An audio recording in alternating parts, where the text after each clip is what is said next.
live here once again at the station of decapitation without your head. I'm Nasty Neil.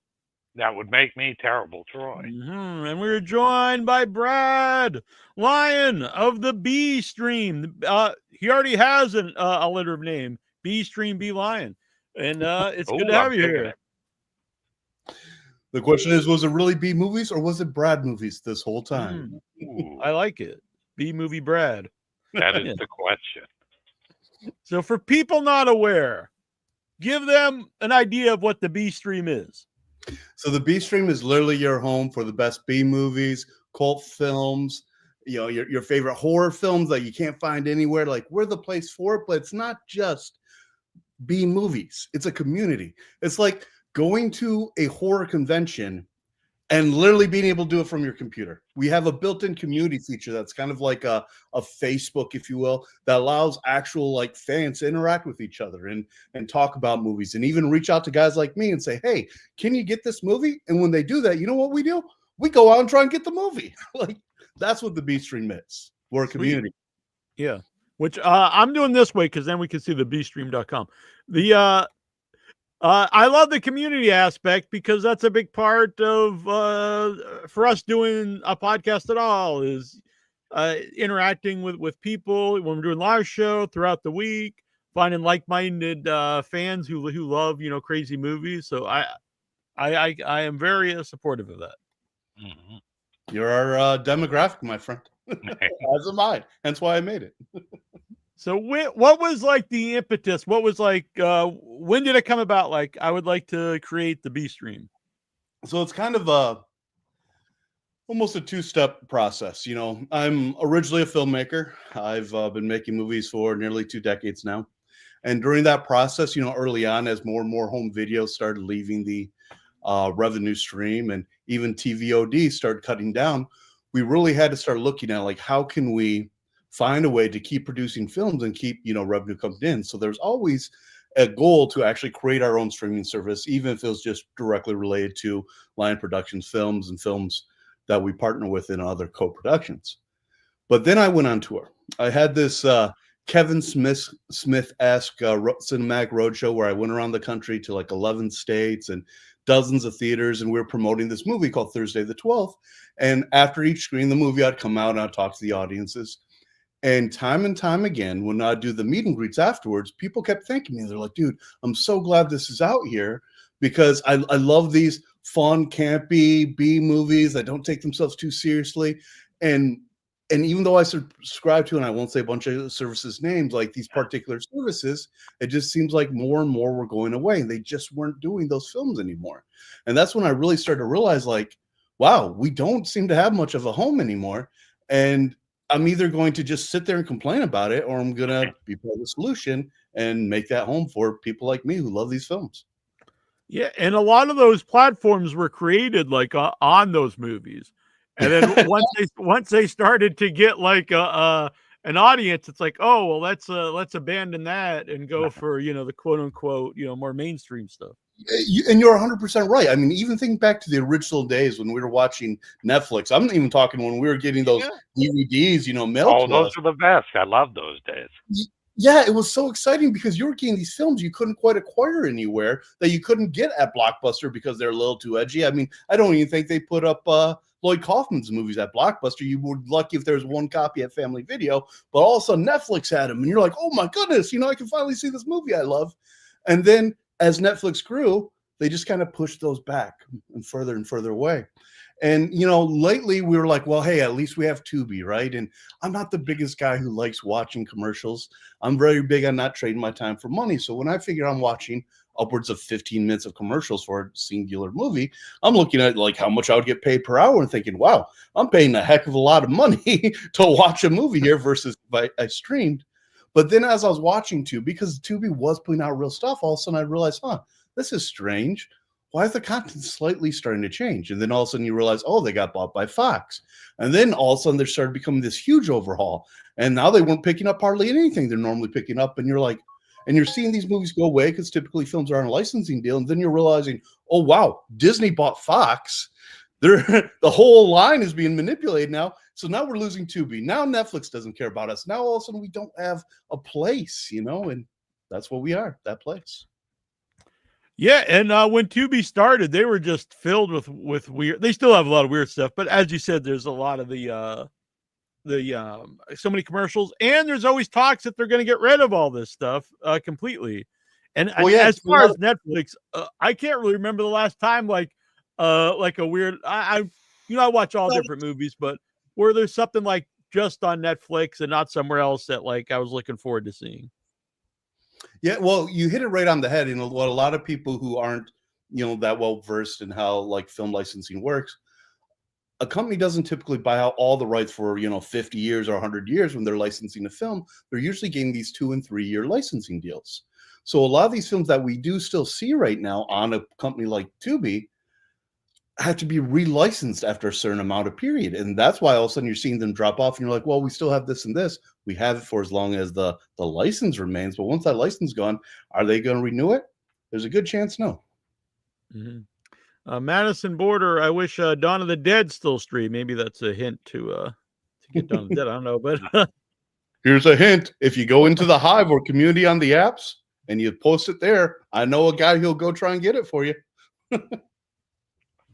So I assume you grew up watching these movies, watching horror movies, watching B movies. Oh, I was so blessed. I had a pair of parents who, first of all, took me to the movies every single week, 2-3 times a week. I mean, since I was like 3 or 4. Yes. And the cool part was they're like, hey, we're watching these cartoons you're watching, and half these characters are blowing up and putting themselves back together again, and all this wild stuff is happening. You might as well go ahead and watch horror films if you want, because it's the same thing, just without a cartoon character. And they were right. Like, really, when they explained it to me, they're like, yeah, this is just, cinema. It's, syrup and stuff, but have fun watching it. It's like a cartoon character. It's like your, Roger Rabbits of the world, like Evil Dead 2, especially. I mean, that's just straight up a Looney Tunes movie, only, with zombies or not. And that's why we loved it. That's literally why we loved it. Because those characters within that cartoon took themselves seriously. But all of us, that cartoon and us, knew we're here to have fun. So Troy and I are brothers, and our mom still does watch these kinds of horror movies. And so, like, since I was like 4, or as long as I can remember, she would take Troy to the drive-in and the movies and would bring me along. So yeah, totally on board watching stuff since I was a little kid. And I turned out fine, I think. Right. I mean, we are still obsessed with the stuff. On the flip side of it, like, I think I'm an okay guy outside of that. Yeah. And you have stuff I did want people to know. There's even though I would think people watching this probably are interested in the horror stuff. There is a lot of cool non-horror movies on the beach. Yes. We are not just a horror app. I love horror. It's my favorite genre per se. That I do sometimes rival that with like a great classic, like Animal House-esque movie. I love Warren Zeid's American Pie franchises. I love those films that aren't afraid to make a joke and make you be like, wow, So, but with that said, like, I still always kind of lean to horror, but on the B stream, it's really about any type of B movie. It's not just horror. We've got comedies. We even got dramas that, like, are kind of like that Kevin Smith-esque type of film that you love, but it's got its own cult following, and those are the films that we're trying to keep alive for. I'm not just fighting for horror. We're fighting for every movie that doesn't have its showcase. We want to make sure that they have a home, that they won't just die and fade into oblivion. Yeah, when we were looking when we were going over some trailers the other week, there was it was like an 80s, I gotta find it here. It's an 80s superhero movie that I never heard of. I was like, this one looks really fun. Maybe you can remember. It's okay. Now, if you watch the trailer to the movie he's about to show you, a lot of guys would be like, oh, I see a musical moment in there. I see them singing. Like, yes, that's half of the shtick. Watch it. Trust me. I'm a dude. And it's hilarious. It's fun. You find it here. Well, what's the name of it? Oh, here we go. Will I get it here? I should have had this all set up earlier. If I was professional and knew what I was doing. So I'll show you guys how different show. Yeah. It wouldn't be the same show, and you probably wouldn't have me on it. So here's a website. So it's really easy to navigate as well. Honestly, not just here. Like this, you don't get all these pop-ups. You can you get it scrolls easy. All right, so let's see here. It must be under trailers, I assume. I'm about to defend him. Half the reason why he's like, oh darn, I actually have to find it for a second. It's right there. Yeah. Is the reason it was just on our featured movie on the top. Right. We usually keep 7-8 movies featured. It just got pulled off because we rotate a new 1 or 2 movies in every week because every Tuesday we do a movie drop and do 2 or 3 or 4 new movies every Tuesday. So we try and feature at least one of those and then one past film. So, films drop off our feature list. I'm signing in quick, but I wanted to take that off in case my my password is shown. I don't think it is. No, you're good. It wouldn't show. Yeah. I'll pull it up in a minute.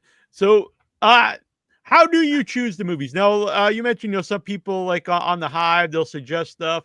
And I assume like for festival stuff, either you go to festivals or maybe filmmakers, but how do you pick like some older movies like that?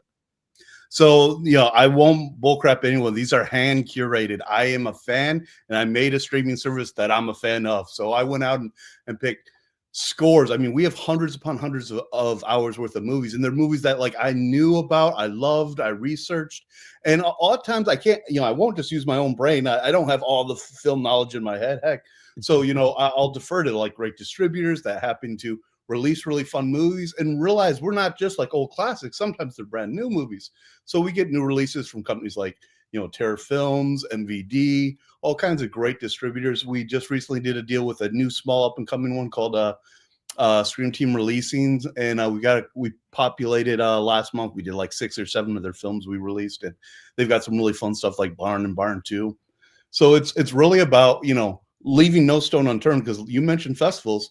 Our company is actually a partner with many festivals across the country, and we actually partner up with them, and their winner of their festivals gets an opportunity to actually receive a paid licensing deal to actually have their film licensed by our streaming service. Oh, cool. And in many of these cases, I'm actually on the judges panel, so I actually judge their films and have direct access to the festival's lineup. Shout out FilmQuest. Yeah. And I many of those places you mentioned, we get guests from regularly on the show, which is also cool just for us and for people listening. You'll be able to hear interviews with a lot of the filmmakers their stuff's on the B Stream. And that's the awesome part, because it truly is a community. And if you were a casual and all of a sudden you're being pulled into our world, you'll realize like it's a circle where everyone knows each other. The film industry in and of itself is that, because we're nomadic. We go from one movie to another. We're shooting for 4 months here, 3 months here, and then we're on a new film. But when you go to a specific genre, especially horror, it's an even smaller knit group where we're going from one horror film to the next horror film. So we all know each other. We interact with awesome people like Nasty Neil here, who, brings us in and helps spread the word, because a lot of our films are smaller budget movies. So, guys like Troy and Neil are so embedded in the community because we need them. If we don't have their voice, it's so hard for us to get the word out and let people know, hey, the B Stream exists, or hey, these awesome movies exist, You just That's one of the things we love doing too, is telling people like, hey, you got to check this out, and like, don't forget to look at this thing, and it's just so much fun. It's kind of like the dirty guy like Brad here, because if you realize, I have a weird habit of drinking from a lot of different beverage containers, because I'm always kind of just giving shout outs to product placement. Oh, very nice. So if you see me with 9 different cups, or at one point literally pouring the grounds of coffee into a glass, it's because you'll typically catch me just shouting out the product placement, the companies that help make our movies exist. I love this. Yeah, I'm the same way. What is the name of the movie stream? So I put up this thing right across the bottom. You can use promo code NOHEAD for thebstream.com. And let's see. That's actually kind of a sad promo code. I should have named it something better, because you want to get head. You don't want to not have head. Very true. Well, yeah, use no head, and then things. Yeah, you have no head, and if you go there, you get head. Exactly. He's giving you the head. Who wants? It makes me think of Al Snow. I love that Yeah. What does everybody want? guy. I wish I Here had we that. go. I had this little plastic head that I used to kind of mock him every now and then with. Yes, I do have a styrofoam head around here, but I'm not sure where it probably fell. All right, so here we go. This is not horror, but I had never seen this before, and I'm very interested. The Return of Captain Invincible.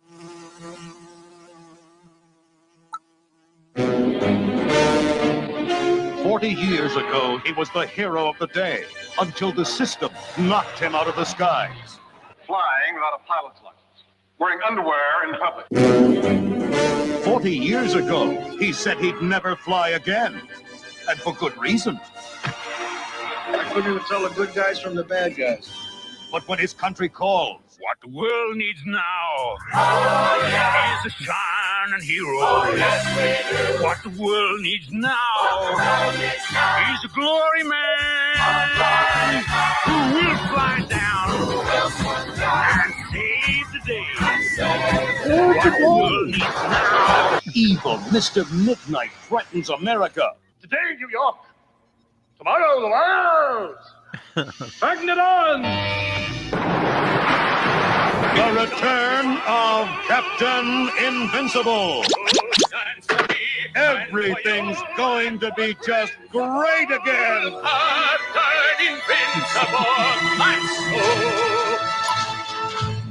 You're a horror lover. Christopher Lee. I mean, Oh yeah, you had me exactly, at Christopher Lee on that one. Come on. Yeah, he's like really hamming it up there, which I say that with all respect and love for the man. Without So a doubt. I'm all on board. All on board there. Yeah, we had some really fun ones. There's some crazy ones. I'll admit, at first I didn't even know it existed. I'll get these lists of literally thousands of films from certain distributors, and there's films we're going after, but we want to benefit as many films as we can and people as we can. So I will go through the list. I mean, I will watch practically every trailer there is if it's related to the genres that we definitely release. And man, you find some unbelievable gems that you're like, how did this not become a hit? How did we not know about this? Gosh, and thankfully, he found one right off the bat that I'm like, even I'm like, oh my gosh, how did I miss this? This was one of those great ones that you can't help not, wanting to see and experience. Yeah, it kind of looks before its time, to be honest, too, where it's making having fun with the superhero genre. Seems like something that would have been made, decades later.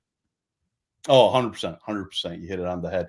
And the cool part was they did it in such a way that, yes, it makes fun of the genre, but at the same time, it takes itself serious enough that you don't lose break the fourth wall and just be like, this is ridiculous. You actually get engrossed because you start caring about these characters. You're not even bothered by the musicals. You're like, oh my God, that actually fits and that's funny and that's fun, I'm actually pro musical, so that doesn't bother me in the first place. So. I know this is a debate, especially in the horror world. Some people are very anti-music, but well, here's the thing: Little Shop of Horrors, and well, there's a lot of people that are right, that are anti it, and they love Evil Dead. Go see Evil Dead the musical. Watch it. If you love Evil Dead, see Evil Dead the musical, and also you'll get it. You'll be like, oh, this can work occasionally. Not all the time. It's not for all every movie, but this can work. It's great. So, when you were growing up, what kind of movies were you into? Obviously horror, but what were the ones that, like, if you had to pick a few that just like, this makes me want to make these at some point in my life? Oh yeah, there's a number one go-to right off the bat. It's still tied for first place, oddly, with a non-horror film. Sorry for everyone who's going to get offended, but Braveheart is one of my favorite movies of all time. Okay. And tied with Braveheart is one of the campiest films of all time, Killer Clowns from Outer Space. Nice. And that's one of those movies that made me like I wanted to make the sequel to that. Like, when I say that, I'm not just blowing smoke up your butt. When at one point I heard they were trying to make the sequel for 10 million, I was emailing them everywhere. I'm like, let me get in on this. Like, I can't afford 10 million, but give me like 10%. Like, let me do something with you guys. Like, I loved it. It was brilliant. And here's the thing. First and foremost, it did two things for me. One, it broke all my rules on horror should typically be R. I understand the need for PG-13 to get a lot of like more casual horror fans into it and have them climb up the ladder.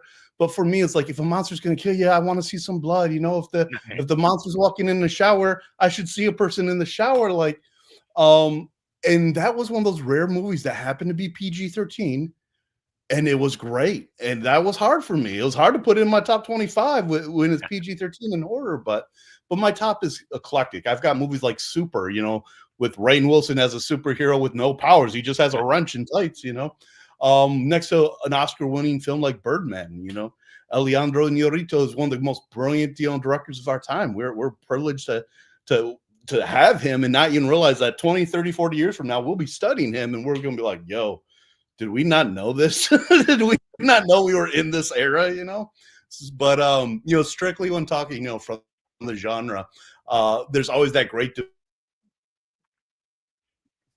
but I definitely saw every single one of them. I do lean Freddy, and I know that ticks off a lot of people, but I am kind of a Nightmare on Elm Street guy.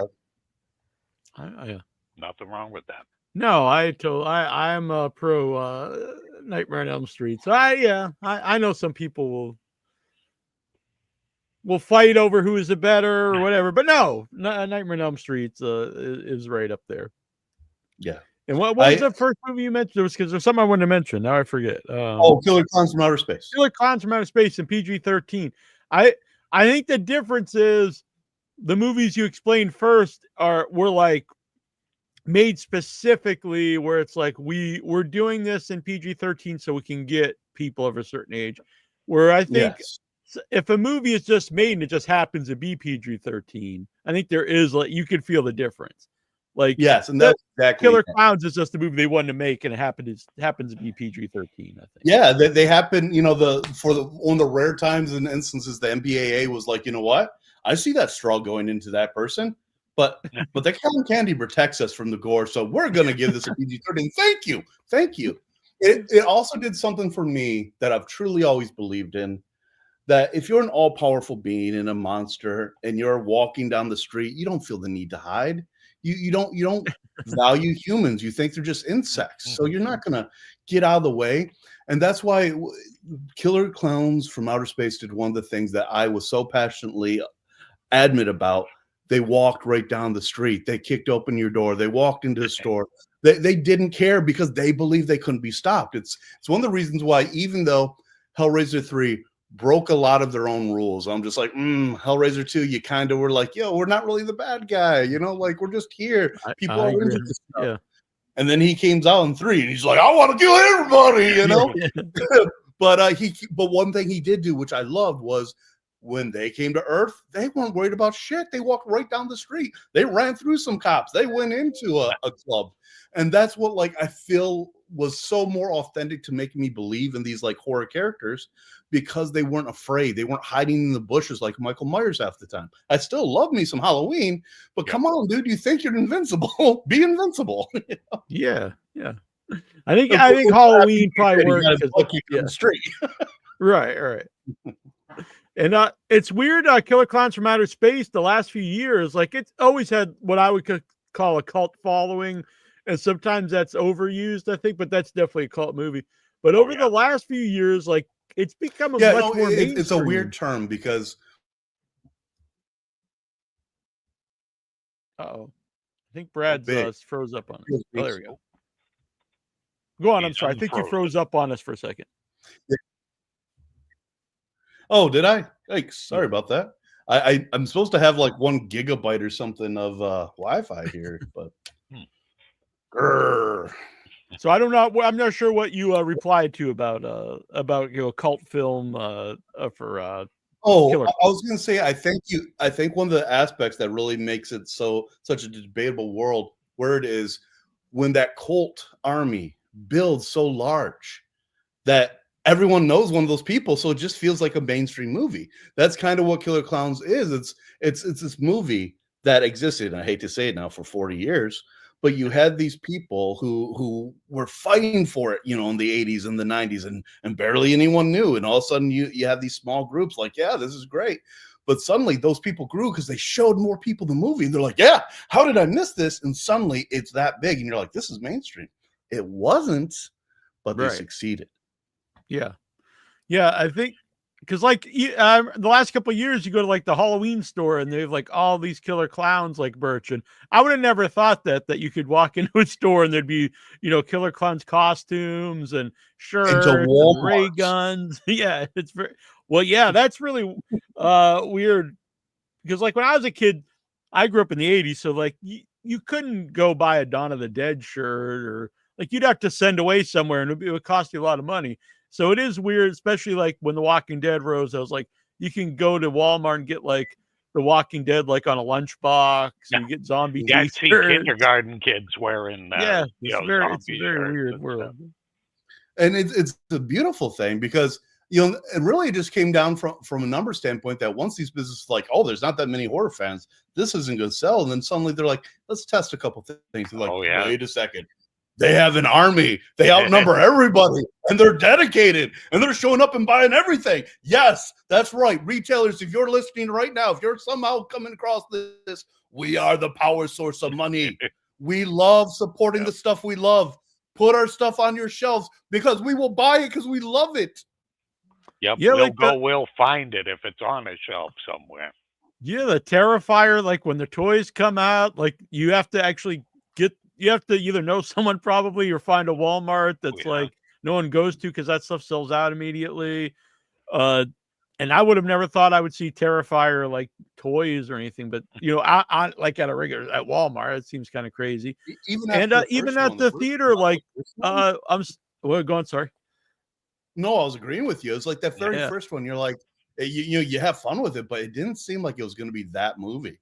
It was really shocking when I was like, wow, okay, Yeah, I saw like the screener of it and I really dug it. And I was like, oh wow, it would be. So I reached out to Damien and Art and so we got like everybody on the show, and this was before even the first one started to really blow up, and then it became really big, and then the second one comes out and it just is way bigger than I think anyone would have thought, and then the third one made over $100 million. Yeah, nobody saw that coming. No, it's really wild. And then I think that's really helped independent horror movies get a theatrical release because, a lot of the theaters are like, oh, well, not everything's gonna be Terrifier, but, it gives other people a shot.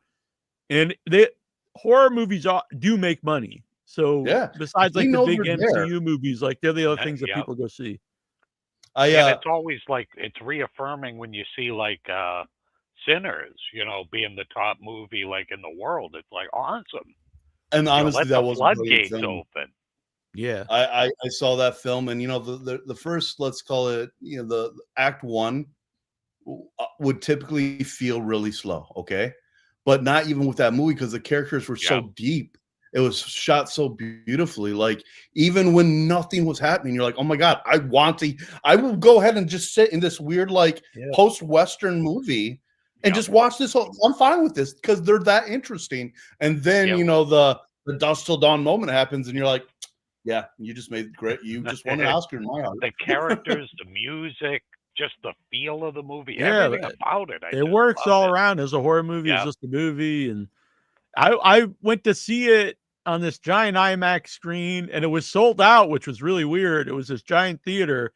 And they were like, they told us all, like, you got to get in, don't leave any seats, which is very unusual at a modern theater. But it made an amazing experience. It was this giant theater. Everyone stayed even for all the post-credit stuff, and they applauded. And I was like, it's really rare that a movie like reaches like a mainstream audience and like an art house audience. It's usually like if the art kind of people like it, it's not mainstream. If the mainstream people like it, maybe some of the hardcore horror fans don't like it, but it's a movie that actually like hits everybody. Yeah, you got all of us. It won. Good job. Yeah. My hat's off to my. And then it's cool to see like a lot of indie horror movies getting theatrical releases. Cause like Troy and I went to see, Clownin' in the Cornfield, which not super low budget or something, but not a big budget movie. But, I regularly go see a lot of indie stuff that probably would not have played in the theater. I hope you didn't see my story on that film. No, I did not. Okay. I open up by telling, look, everyone, go have some fun. Go see this movie. You'll enjoy this movie. It is a horror film.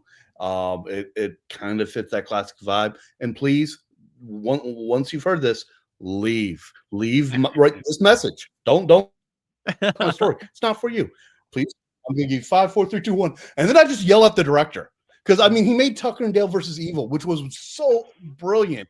And I'm like, why did you drop the ball so many times when you were so close? Like you had these classic, amazing movie trope moments, and you're like, you even start talking about them, and then you did little with us. Like the kills, like there's one kind of creative kill, but you had all the money in the world to make these amazing kills, and you're just like, we got this cute little saw. Maybe we'll just drop it. Like, come on, he's so much better than that.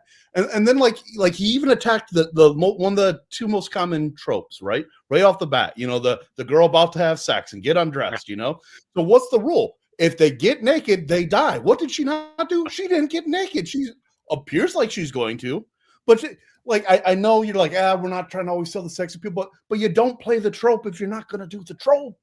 And then talk about the trope, and then literally say, hey, look at us making fun of more tropes by doing the like, hey, I'm the first black guy to die. First of all, you're a kid, and where's your parents? You live alone? You have your own like 5,000 square foot house where no one else is going to die unless that was your dad killing you? I don't know. Like, it could have been, like, it was so close for me with so much potential to being at least one of the big ones of the year, but like a really good, like a banger of a horror film, like something I wanted to just tout the horn to. And I'm still telling people to see it. Yeah. I enjoyed it, but I think I went in not expecting to like it, and it was a lot more fun than I expected it to be. So. Yeah, I was kind of in the same boat. I was like, especially when I heard it was based off of like a young adult book. And so I didn't know what to expect. I never read the book or anything. But I ended up enjoying it a lot. Yeah, and that's the thing. It was entertaining. That's why right off the bat, I'm like, please go see this, enjoy this. But then I'm like, Eli, hear me now. I could see what you mean about I could see it like an unrated one maybe getting released down the road where the kills. Please, it would be brilliant. I will watch it 5,700 times myself just so you get your money back. Please, like. You had all the I wish I had one half of that and had that script to write. So we could have made something that every horror film in the world would have just fell in love with, kind of like Sinners, you know. But yeah. And you know, nowadays, like really graphic stuff gets released. I'm not even Terrifier, but like The Substance, like that's a super graphic movie, and you know, it's like Oscar nominated. And deserves to be. It really did. 100%. Yeah. Performances were fantastic. The uniqueness of the way they handled the situation, and how so many of us can connect to that material. I mean, I don't care if you're a man or a woman or what have you. We all have issues with with looking in the mirror and being comfortable with who we are, you know? Mm-hmm.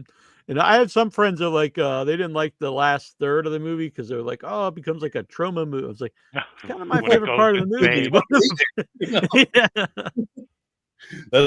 That you know, it took something that was just a drama and made it special. That's why the horror fans are like fighting for it. Like we're on here on behalf of it because they didn't shy away from it being a horror movie, you know? Yeah. Yep. So do you travel to a lot of festivals? Oh yeah. As much as possible. Probably more so now with the B stream. Back in the day, I used to travel all the time because, you know, I'm releasing a movie and we got to go to the festivals to promote it. And maybe it's in the festivals and we're there, you know, trying to see if we're going to win an award or two. You know, for any, you know, filmmaker out there, I don't typically say the festival route's the way you're going to get quality distribution. It really just isn't the case that often anymore outside the big festivals. Those do help. But like, it's still important to build your brand. Not, you know, you should be there because, you know, that's where your fan base is going to be until one of these distributors pick you up and is willing to spend the money and you know, get your name out there. But, you know, I love the festivals, whether it's specifically a horror convention or if it's a film festival or if it's a horror film festival convention. Like I try to go as many as possible. And we're even trying to partner with a lot of them. Nice. We be in the Bean Stream. Yeah. So on that same topic, because this is something I like to ask people on the show, and you kind of hit on it there. And I myself go to a lot of festivals, and that's how I get involved in movies. I went as press, so then got involved, you know, in making stuff. What are the benefits? So I do agree that, you know, it's not like back in the day with like Clerks could play a festival and it gets this giant, you know, deal or anything. So that's I mean, it's possible. It's not likely. Don't go thinking that. So honestly, in the same respect of where it got its deal, it's possible. Clerks got its deal at Sundance. If you can get into Sundance, right. yes, Odds are very unlikely unless you know someone, right? Yeah, they're like 4,500 or 5,000 submissions plus a year. Like it's an uphill battle, guys. But yes, there's more than just getting distribution that's about going to a film festival. Going to film festivals is just as much about creating your brand and getting awareness out there and letting people know your film exists and showing sometimes even yourself, so you believe in your film enough, showing that your film can stack up to the other films being released right now at that time, you know. But most importantly, we have to realize we are a business. If you're making a movie and you're trying to be able to do this consistently, we have to build a brand. Our identity, our company's identity, that's our brand. And so to do that, we have to do it sometimes because we don't have a lot of money from the grassroots standpoint. There's nothing more grassroots than showing up to a festival, you know, spreading the word, having your table there, having people buy your DVDs. But be careful with that, by the way. You know, pre-sales can affect your, you know, actual distribution release. But to actually be there shaking fans and doing Q&As, that's how you're going to get a bunch of people talking about you, giving you reviews, spreading the word. And a lot of times you'll have big markets. You'll have a festival in a Charlotte, you know, and in a Chicago and in New York. And some of these people, like he mentioned, are press, and they're going to talk about your film. And this might be a review of your film you could have never got otherwise. But luckily you brought your film there and they walked in and they're talking about it and they're building the buzz. Hey, B, they're building the buzz for you. And that's so important. So guys, don't just ignore festivals because you don't think you can get distribution. Show up to the festivals because you're helping the community grow. Yeah. And if you look at a lot of the current filmmakers that do like regular stuff for Shudder or even stuff for like a Neon. So, if you look, a lot of their early stuff was stuff that they got a buzz on the festival scene, and then they get a chance with Neon or A24 or stuff with Shudder and stuff like that. Yeah, and because a lot of these companies realize our core fan, like for instance us, we realize one of our biggest fans are the people who love horror and are coming to us for the horror content. And trust me, that's one of the big factors of us making it. It's a big portion of our streaming service. But we realize the people who are willing to buy a print magazine, buy a ticket to a horror convention, those are the people who are going to pay to stream. So we're aware that you're there. We're aware you guys are the ones who actually support. So we're showing up. That's why you see companies like Screenboxes and Shutters and the B Stream. Why you see guys like us showing up at these festivals and advertising, partnering, and doing things at these festivals, because that's our community. You know, we need you, and we're only going to be able to bring content if you're subscribing. This is my idea for B Stream, some content. Have you ever thought of having a section for short films? Because I see so many cool horror shorts at festivals, and there are some platforms they can go to after, but it's very limited. And it's usually they'll either put them on their YouTube or you just never see them again. So I think that is something that could fit very well in the B Stream. Excuse me. I love a great horror short. And sometimes we don't have an hour and a half to 2 hours to watch a film, but still want to watch something. So there's nothing wrong with seeing a 25, 30, even, well, once you hit 41, technically you're supposed to be a feature. You're just not long enough. Yeah, you might as well just make the feature at that point. Yeah. Yeah, good point. But we're all for it. Our hardest issue right now is finding a way to introduce and bring in shorts to be able to pay them appropriately, because we pay a per stream rate. That's and we true. want to be one of the most competitive ones. We're actually providing one of the top per stream rates in the industry. We're no offense, Amazon, but I'm gonna call you out. We're kicking your butt. We are kicking your butt. Hey, Amazon, I'm crushing you, crushing you. Because we care. Like, I'm a filmmaker. I want filmmakers to be able to get money in their pocket so they can make another movie and survive and pay for the roof over their head. So one of the big hard things is finding a way to appropriately release a short film and be able to give them something worthwhile. And also, because there are so many short films, find an appropriate way to be able to review them and decide what we can take and what we can't take, because we can't just open up the submission house to them, because then we'd have a million films in our box, Yeah, and we're just going to piss off half the world because we can't see. Like, I struggle. I can't watch every screener. I get so many screeners per day. Like, when I first got into this, I thought I was going to try and do what Kevin Smith said when he was trying to sell Red State. Because I remember when he was staying on that podium, he's like, "Hey, Gavel, someone won us. Guess who won Red State? It's me. I'm going to be the great distributor for indie films." And like, I felt that. Like, I felt the calling. I wanted to raise the army and fight back for the indie film. But like, all of a sudden, you're like, "Oh my God, there's 86 million films in my inbox. Each film takes 2 hours. I can't watch each film, like, get through them. And we don't have enough subscribers yet to pay a big enough acquisition staff to like review them and then pass them on to me. So we want to, we just need more subscribers so we can afford to have people sort through them more so we can accept them. Because right now, even with our features, probably 90% of our features, I'm going to be honest, come through distributors, and about 10% come through like, the films. Okay, let me rewind. Maybe 75 to 80% come through the distributors. About 10% come from festivals.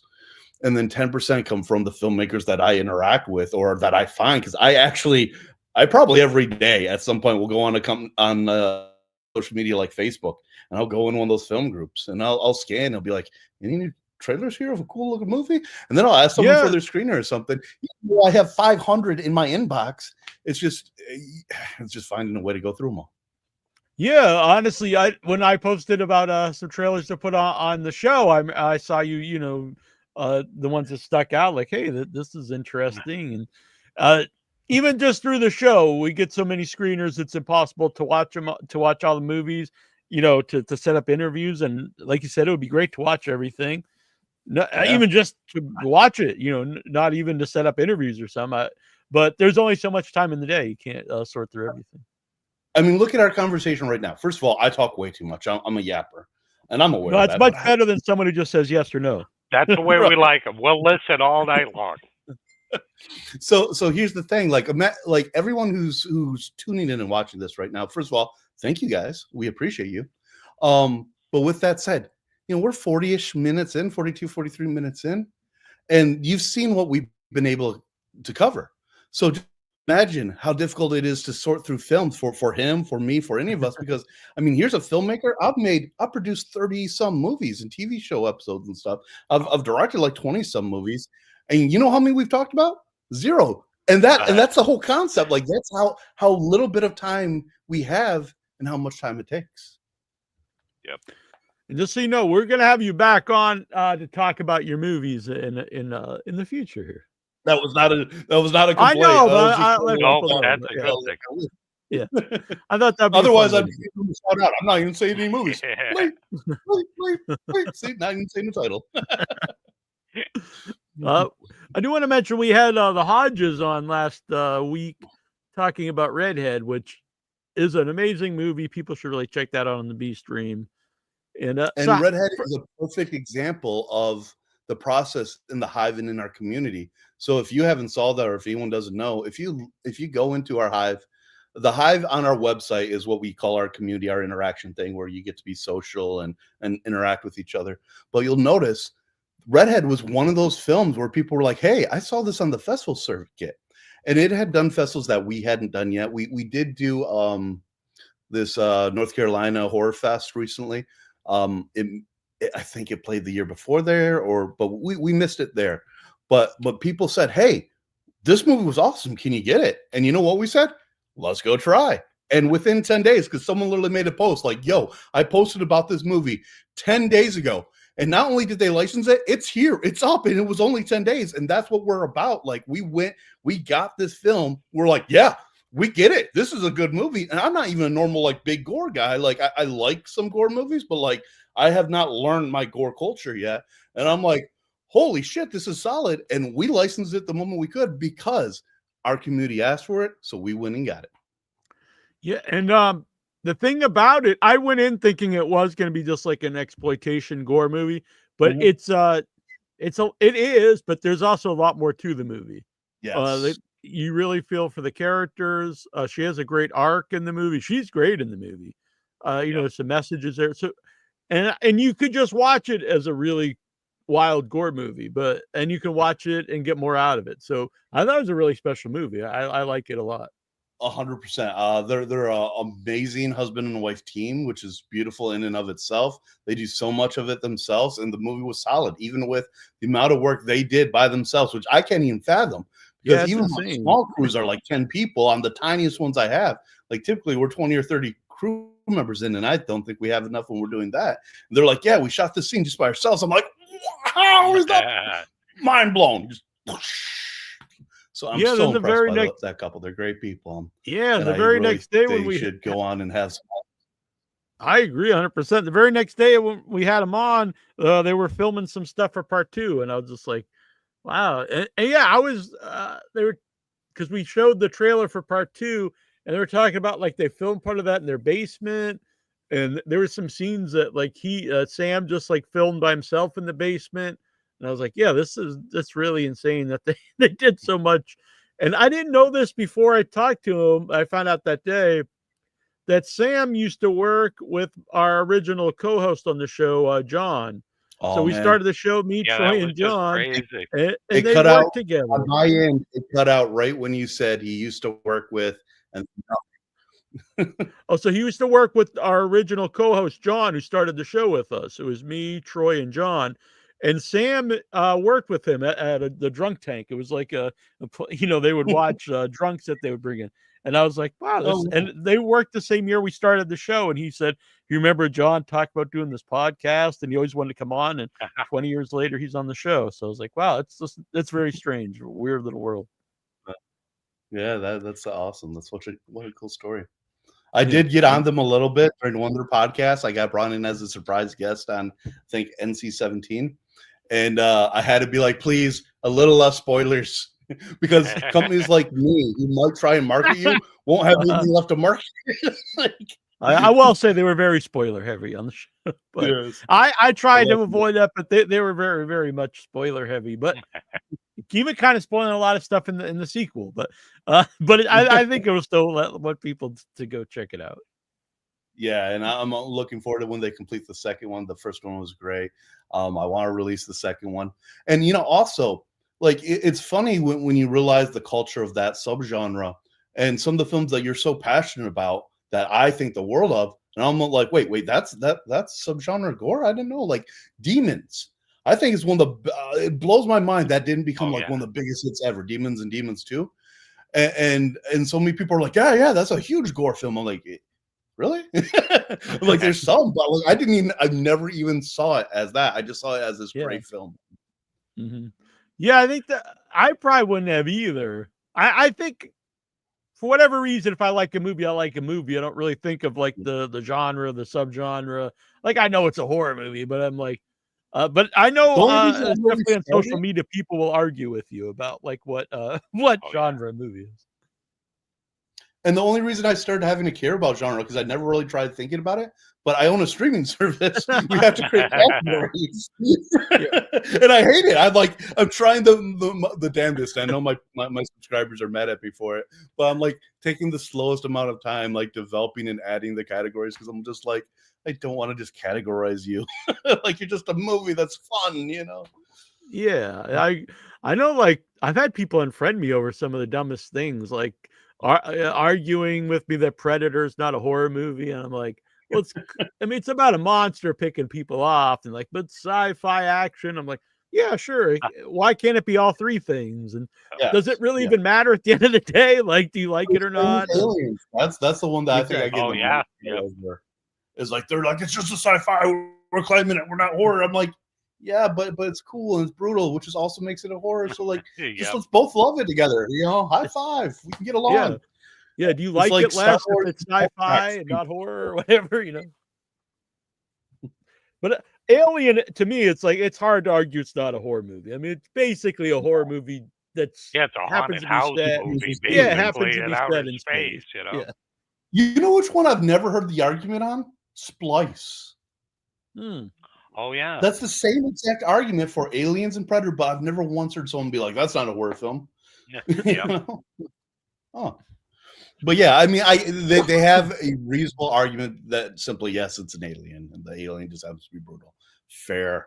But like, that sometimes a horror is just a thriller with a little more blood. Yeah, yeah. And you can argue all that stuff. It doesn't. The one too was someone get mad at me.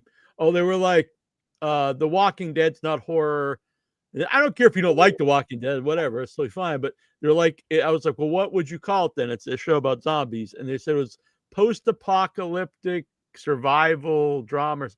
And I was just like, Wow. I don't remember that section in Blockbuster. Like, if you would break down everything into like this very small category, you'd have to have like 50,000 categories. Without a doubt. My brain hurts from that. Yeah, just like you're just overthinking. It's a show about zombies. I mean, I feel like maybe that person's just too young and doesn't realize like there was the 50s and 60s horror was not that horrific. Like those were our horror films. They weren't allowed to be crazy yet, When you talk about PG-13, it is funny. Like movies, not really that. I guess they're older than but still, like Jaws is rated PG, and I'm like, there's a lot of. Well, remember, Jaws was one of the last films before PG-13 existed. Yeah. So you was either going PG-13. Yeah, and that's why you can see like you'll go. There's films on my service that are PG, and you're like, what's this doing on here? I'm like, watch it. Ours didn't exist yet, and ours was hard to get. and you're watching, you're like, how come there's boobies? I'm like, yeah, I'm telling you, bro. Like it was a different world. You can have a knife, you can kill someone, you can have boobies, like you can have anything you want, just not a lot of it, and you'll only get a PG because PG-13 didn't exist. Yeah, no F-bombs, and you're good. Yeah. Oh yeah. Yeah. But that is weird because like older PG movies are way more adult than PG-13 movies. Oh yeah, and it took me a while because I was such a lifer on the whole like you kind of got to be R. But then I'm watching some of these as we're trying to. I'm very slow to pick up the classics. I'm working on it, but I'm one of those guys who's like so meticulous. I'm watching each one. I'm like, all right, we'll take it, and then I'm like, wow, how y'all paid someone to get that PG, and I'm thankful for it. Don't get me wrong, but jeepers. Isn't it fun because I grew up watching stuff, so I always think like I must have seen like all the 70s and 80s horror movies, and then like one will pop up that I haven't seen, and it is fun to like, oh shit, I've never seen this. I get to check out something new, It blows my mind, even on our own service, because I'll do this package, and sometimes like I've got to make a deal with a distributor who's got like 6,000 films, and I'm like, I only wanted the one, but like that's hard to do. So you're having to do this deal, and you're getting 20 or 30 films, but because we care, we hand curate all of them, and so we're going through these, and I'm like, whoa! And the worst part is, I'm like, the first time I will ever see this movie will be on the B stream because I am licensing this based off this trailer in the 10 minutes I watched of it, but I didn't even know it existed. And then like I'm so excited to just watch it on here. Because that's what we're about. We're finding these gems that, just didn't have life for some reason. You're so sad they got held up. But I get it more than ever now. Because as a filmmaker, I will have a movie where I'm being blown away by the reviews, but I know our sales are terrible. So I know people don't know this movie, but like people who watch it love it. I'll sit in the theater. My favorite thing to do now is not to watch my own movie, but it's to watch the people watching my movie. And I recently had this movie called Thursday the 12th, and we released in theaters. But the people we partnered with was like, yo, we're releasing around Halloween time. We don't even need to advertise. People are just going to be looking for horror. I'm like, yeah. Yeah. and then like they're just not there because they didn't know, even though it's there like on the big old screen and stuff saying, hey, you can watch this. People are like, wait, is that just a date? Because this Thursday the 12th, like they're not even checking. So it sucks because that would be one of the films I would come across and be like, oh, what the heck is this? People, like, and then there's also the horrible filmmakers, also me, where you'll get this movie and your heart hurts so bad because you set out to make a certain movie and you didn't get to make that movie. And it makes you like, it makes part of you like die, because you want to bring to life something, and it's not that, and it's hard to like get behind it and give it the push it needs, because some movies you have to carry to every theater, to every festival, until finally there's enough buzz where the distributors are like, hey, we need this film, everyone's talking about it. And if you're not willing to do that, your film's not going to live. But I mean, I've one in particular, which I'll even name, Little Creeps. We were talking about great 80s films earlier, and I remember I love films like Puppet Masters, you know, and the Ghoulies and all these great little creature monster movies. They were some of my favorites growing up. So I set out to make one. And I was so excited to make this film, and I had everything lined up, and I did all the pre-pro, this is how hard we worked. We went to hundreds of college campuses to find the perfect spot. We found a college campus with a catacombs underneath it, a cemetery to its left, and a coffin factory to its right. I mean, we went out of our way to find like the perfect everything, you know? So here I am doing everything we could. I mean, I made storyboards after storyboards, after shot lists, after theories on the shot list. Like, we went in ready, and days prior we had all these animatronics, and we're all excited. And days prior, our special effects team's like, hey, we're not able to make it. Go ahead and sue us if you want. Like, we're cool with that. Like, you'll win, but we're cool. We're making so much money. We just got I won't say the TV series, but we just got a huge TV series, and we're just not showing up. And suddenly I don't have my special effects. And then in the same day, I get a call from this amazing actor, love him to death, Lee Ehrenberg, Pinto from Pirates of the Caribbean.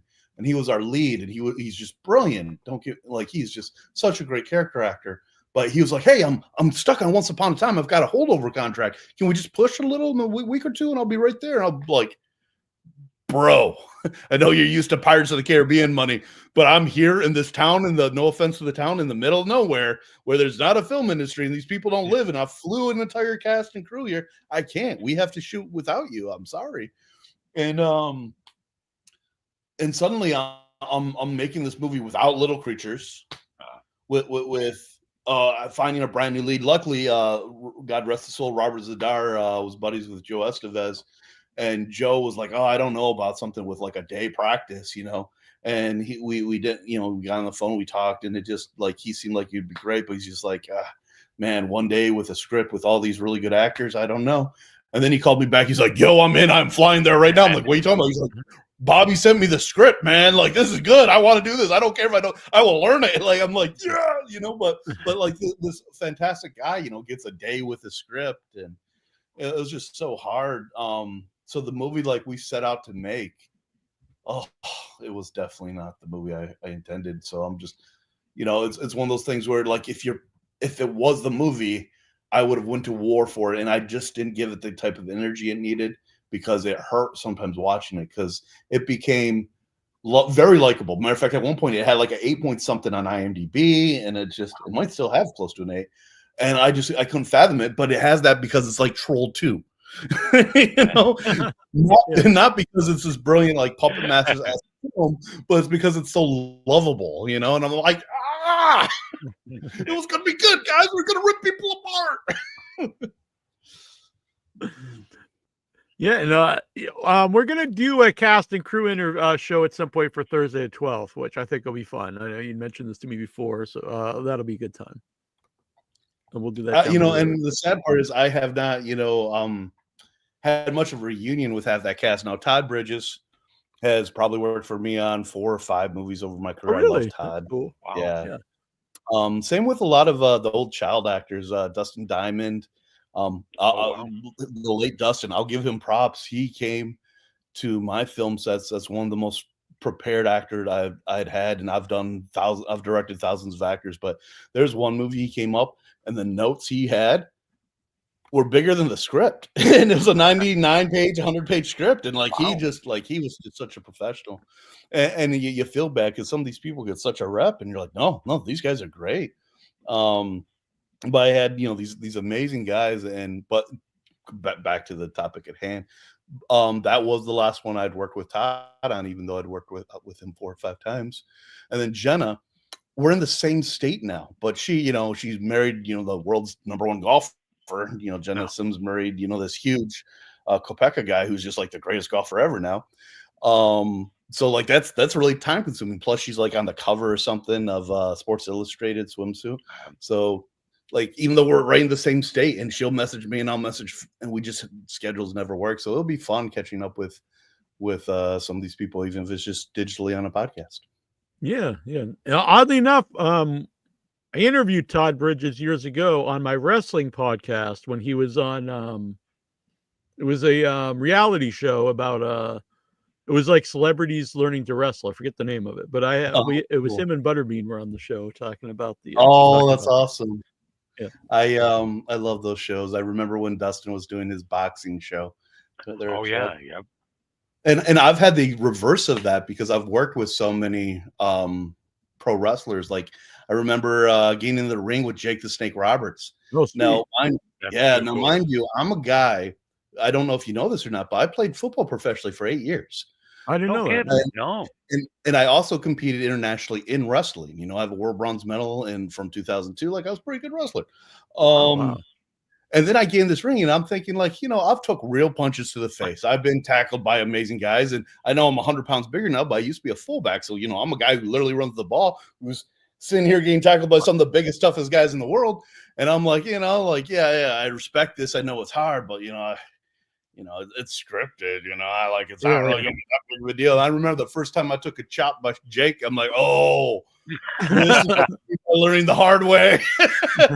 Oh man, like I had this wrestling match with him and the Wall and someone else, and it was like promoting what we're doing with Little Creeps. And then we actually wrote in the scene just to have us wrestling this demon just to like play off of it more. And it was just such a fun time. He improv this thing where like we're supposed to be arguing in the hallway because he plays my dad. And first of all, I'm not a small guy, but Jake's like way bigger than me. Would blew my mind. Like he's huge. Yeah, and he's just like, yeah, what if I slap you? I'm like, yeah. And then like you're used to movie slaps. I stunt coordinate, right? I got my start doing sports football scenes and wrestling scenes in movies. And he's walking down this aisle with me in this film. He slaps the piss out of the back of my head. Like it was a legit slap. I'm like, no. And I'm like, let's do it again. I was directing it. You know, it was great. But yeah, I've had the pleasure of working with a lot of really cool wrestlers and their kids. Like, you know, shout out to on this one film that a lot of tragic happened with some people passing away. Like Roddy passed away during the process of us organizing this movie. But like we were doing, like Ariel, his daughter was on that film. Hulk's daughter was on this film, and just we lost a lot of people during that. Bobby was lost during reshoots. And I don't know if you guys know this, but I managed Bobby for a number of years. Bobby being Robert Zadar. So we had this like this great culture of like bringing a lot of wrestlers over, and we just kept losing them in the process. It was sad because like you don't just know these people, but you also grew up their fan for 40 years. Yeah. You know, I'm in my 40s, so I'm just like, holy cow! Like even though you've only worked with them for 2 or 3 weeks, in your brain's like, yo, this relationship's been going on for 40 years. You know, and just imagine how bad they felt. Like particular actors not even being able to finish the film or do the film because of losing. A family member who's also part of the cast. Like I can't even picture that. What was that movie? Sorry. Oh, the name of it. College Fright Night. It was a movie with this amazing cast we had put together, but we lost so many people. One of my producers died, John Gibbons. Oh wow. He died during filming.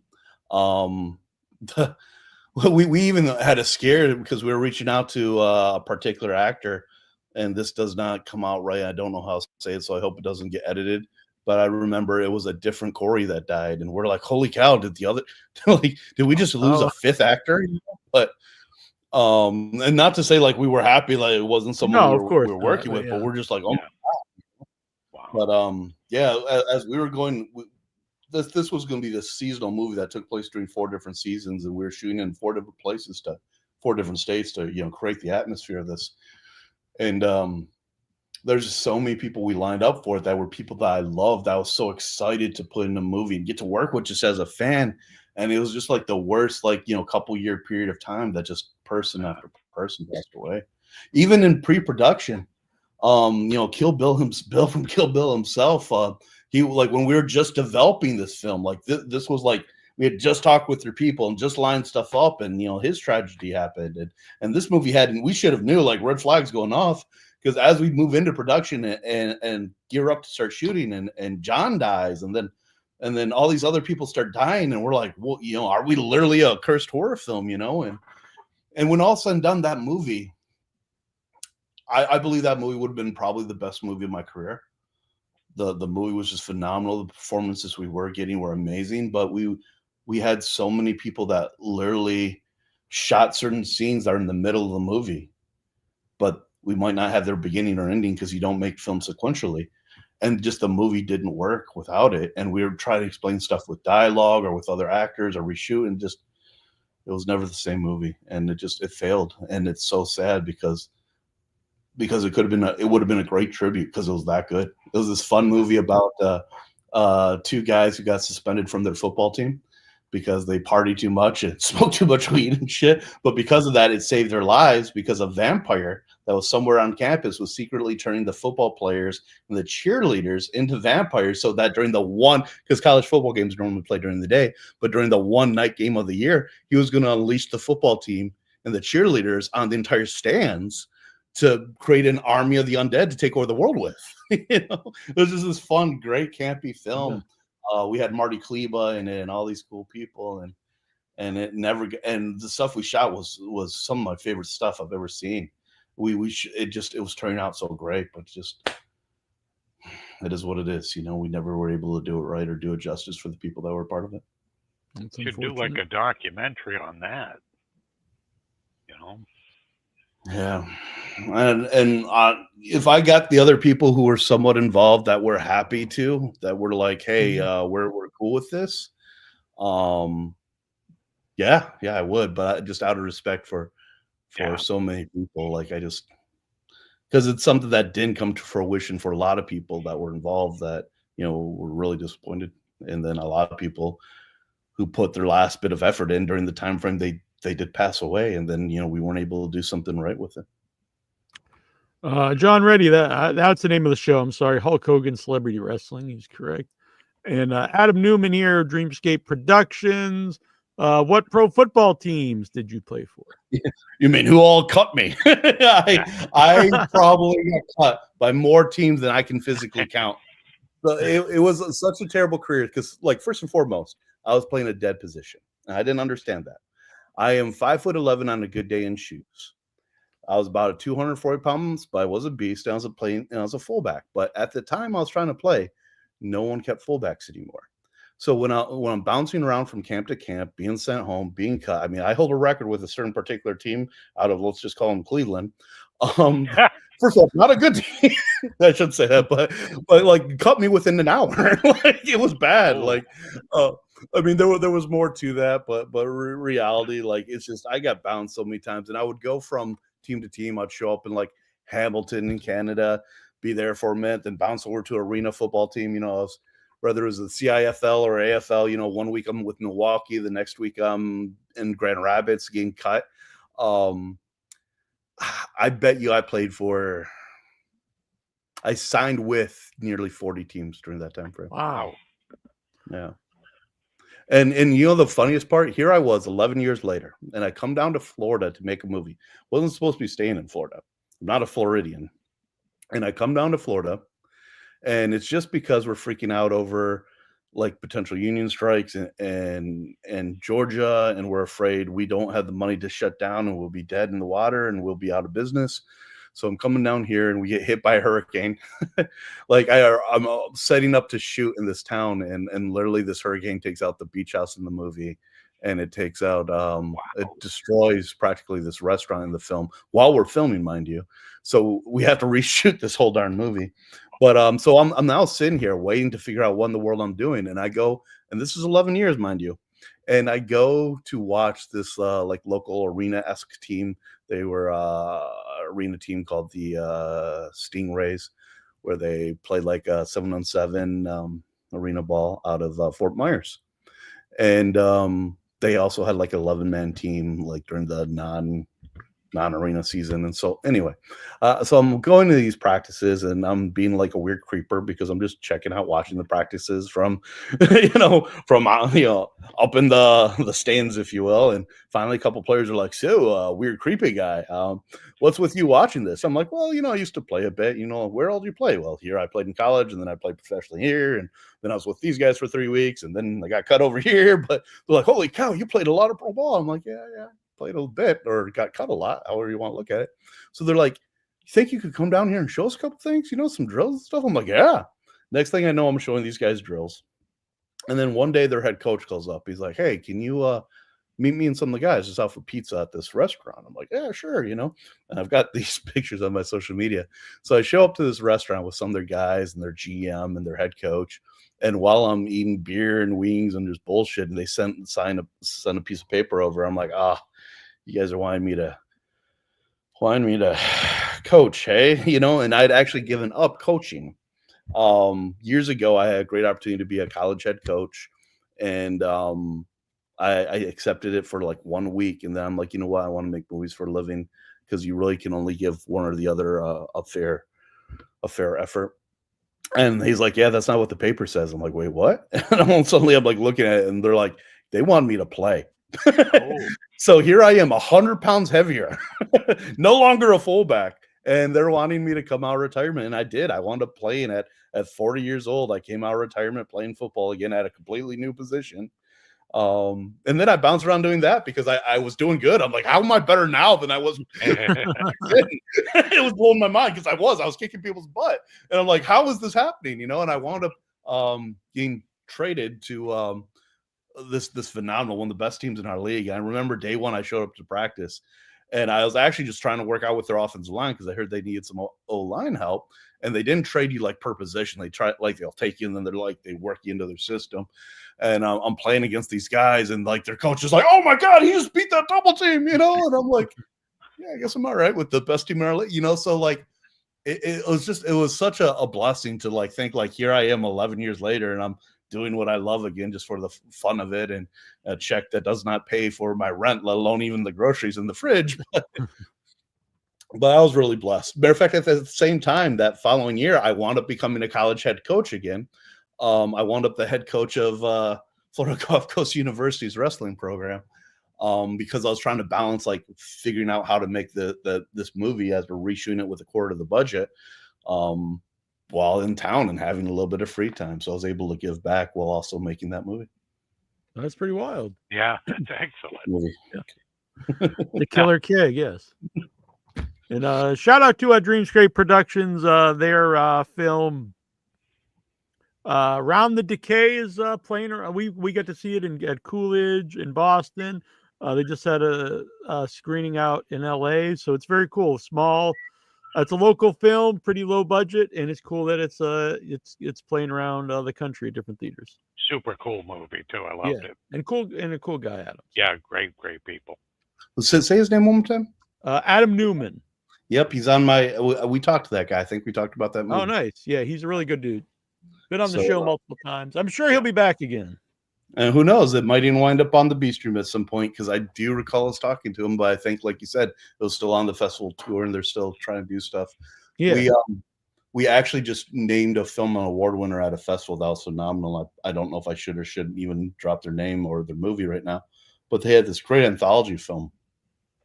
And we're in a weird process because we're moving forward to potentially license this, but like they said, like we're actually taking this from festival to festival because we're still figuring out like what our movie is. We're changing it based on reception each time and just adjusting until we find just the right movie. And so now we're like, all right, so I guess once you have the movie, let us know, and we think we're going forward and licensing it. But yeah, a lot of times you'll be in the process and you'll want to, give up. And we do non-exclusives. We'll come in, and we're not trying to ruin your streaming service that you can't go with Netflix or someone. We just want to have the movie too. So we'll release it, and you can be released anywhere else. Mm-hmm. We strive for that, but sometimes, the deal just doesn't get ironed out. So as a filmmaker yourself, I assume stuff like that is something like, this is what I want to offer people, stuff that as a filmmaker is important to other filmmakers. Yes. And that's the thing. We strive to make sure that our deals are very film friendly.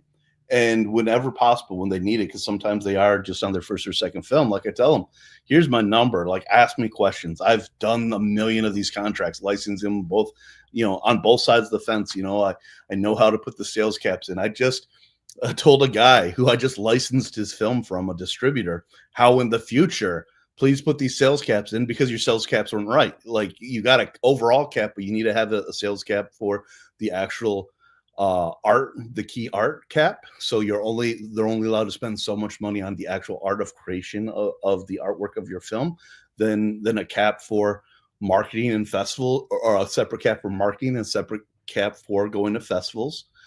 These things are so important, because if you don't do these caps right, they can build so much against you, you'll never make a single dollar. And that's why I tell them, like, that's why we're really big on, when you do a deal with us, we do these non-exclusive deals.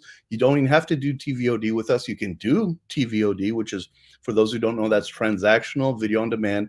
That's when, like, you go on to Charter or somewhere, or even Amazon, and you digitally rent the movie or buy the movie, as opposed to just stream it on a streaming service. We offer that through the B Stream, but we also just do your standard subscription-based video on demand.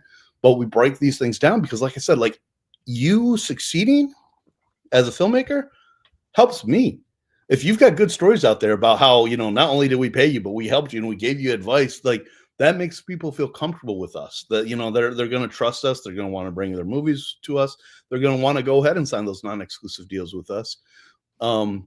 I can't tell you the number of times where I've talked with someone, I'm listening to them, and I know the advice they were given was from someone who's literally trying to make the most money from them, and I'm just, and you don't want to be like, hey, this guy's trying to screw you, but you try and lead them down the pathway to understand. And it's rare occasions where the distributor and the filmmaker are truly partners and friends.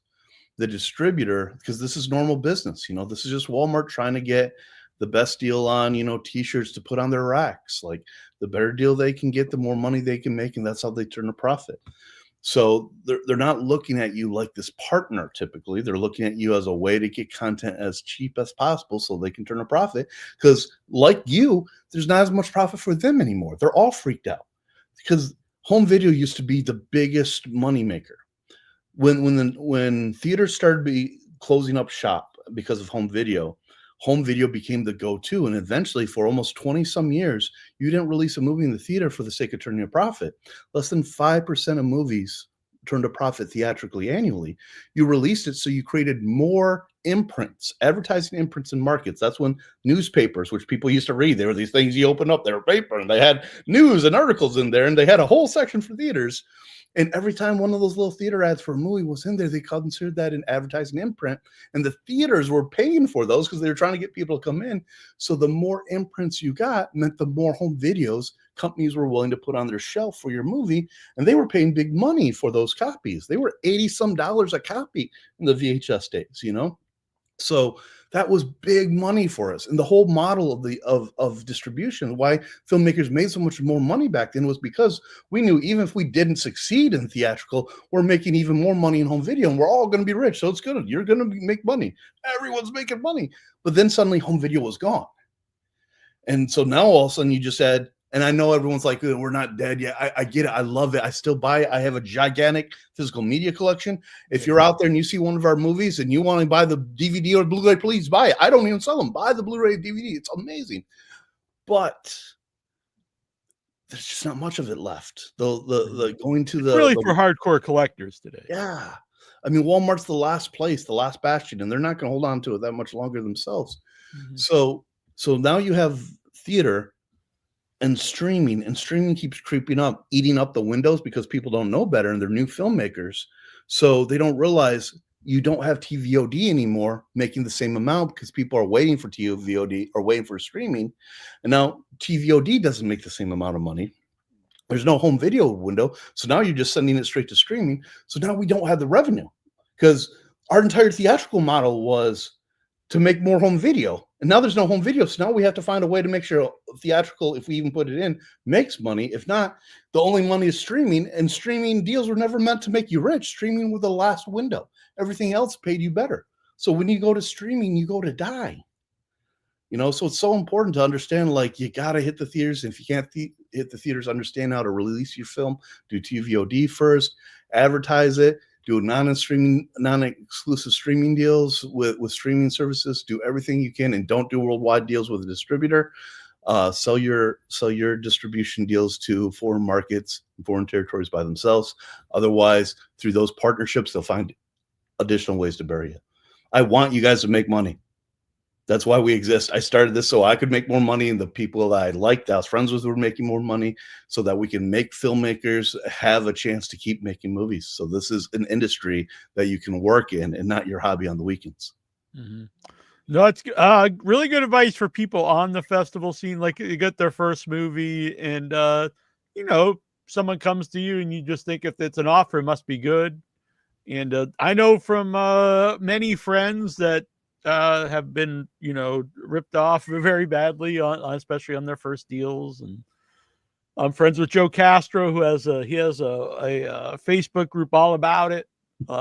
That's his group. Oh, that's funny. Yeah. I've spoken with him a few times. I think we're friends on Facebook or something, and I didn't realize that was his group. So that's great. Yeah. If you only know Joe from that group, you might think he's a kind of an insane guy. But if you know him, true. There's two sides to Joe. He can be the sweetest guy you could ever meet. Yeah, I think that's just guys by the name of Joe, the guy who owns Terror Films, which is a distributor. There's people that make that reference. I'm like, yo, I know this dude. He's a really good dude. And typically when he's upset, it's a valid reason. He just blows up and he's like, I'm going to see something. And like, hey, go get him, Joe. And mind you, he's saying it typically to streamers, and I'm supporting him. I'm like, yeah, you're right. If this is happening, you have every right to be upset. But outside of that, good dude from all my experiences with him. And I think, to my knowledge, kind of like Rich over with Breaking Glass, I think people are making money from working with him. And that's the important part, They're making money and other people are making money. Yeah. Just like when we interviewed Tony Todd, Tony Todd, he talked about, like, back in the day, someone would rent, Candyman for $3. So you'd get, a percentage of that. And then he'd be like, but this was Netflix is pretty big. He's like, now people pay, at the time it was like $8 for Netflix, or maybe it was $5. I don't know. It wasn't very much. And there's like, 10,000 movies on there. So like the percentage that he'll get from that is like, nothing. Is basically because it wasn't a residual deal.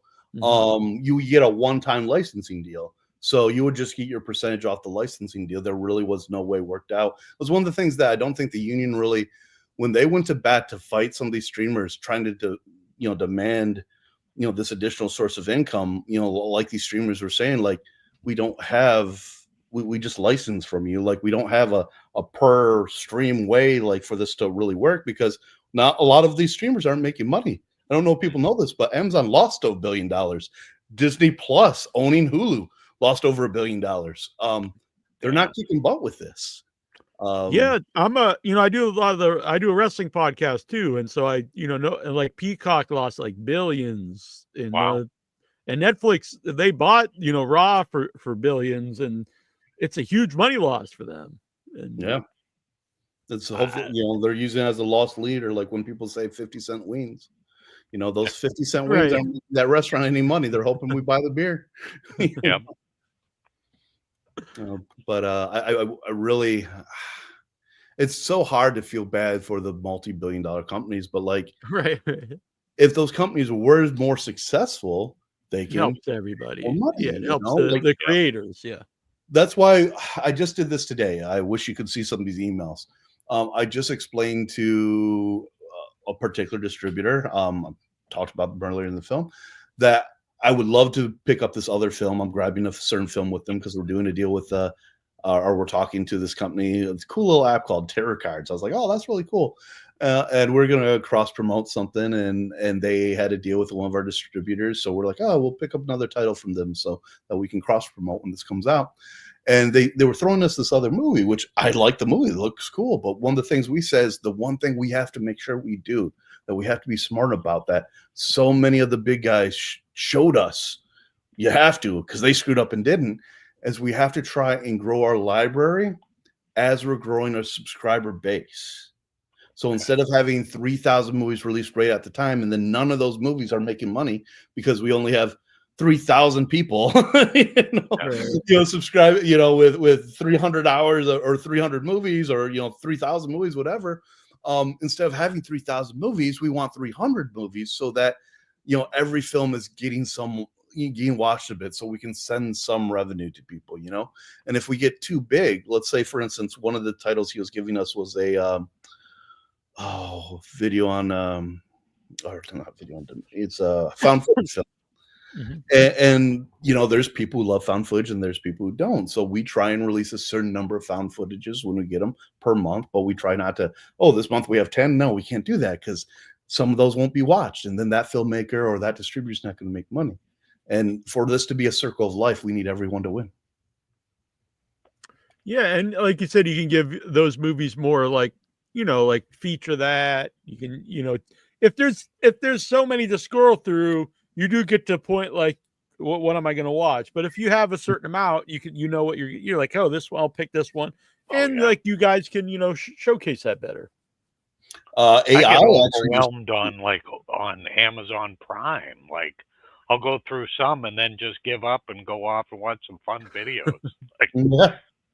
I get that completely. I went back and finished the whole 4th season of Boys because I was actually going to watch a regular movie. And yes, I'm watching someone else's streaming service, but that's the thing. Like we got to support each other, Yep. And here's the thing. I go to click on this and I'm like, wow, there's too many, because I was just going to find some indie film I didn't have yet and watch and see about getting it. And before I knew it, I'm like, which of these 46 that I've heard about? Yep, so true. Yep. And the sad part is there's a lot of films, because back in the day they had this thing called Creative Space, and they don't have it anymore. But back when Creative Space existed, any filmmaker could load their film into the system, and you would have a release through Amazon, which was cool. But you had a lot of films that weren't ready to be released, and people who didn't know how to make a movie. So you're watching a lot of really questionable titles, and that's why when I was looking through some of these, and some of them didn't even have trailers, I'm like, yeah, boys. A trailer. Also, you should get your movie on IMDb or all those different places. Yeah, I love IMDb. I love the star meter. I hate to say it, but the star meter, I know it doesn't sound that important to some people, but it helps. Like if you have an IMDb Pro account and you're trying to figure out how relevant certain people are, and you're not just using this person has 500,000 followers on Instagram, that doesn't always correlate to sales. It doesn't. The industry found out that just because someone watches someone on YouTube does not mean they'll pay to watch them in a movie.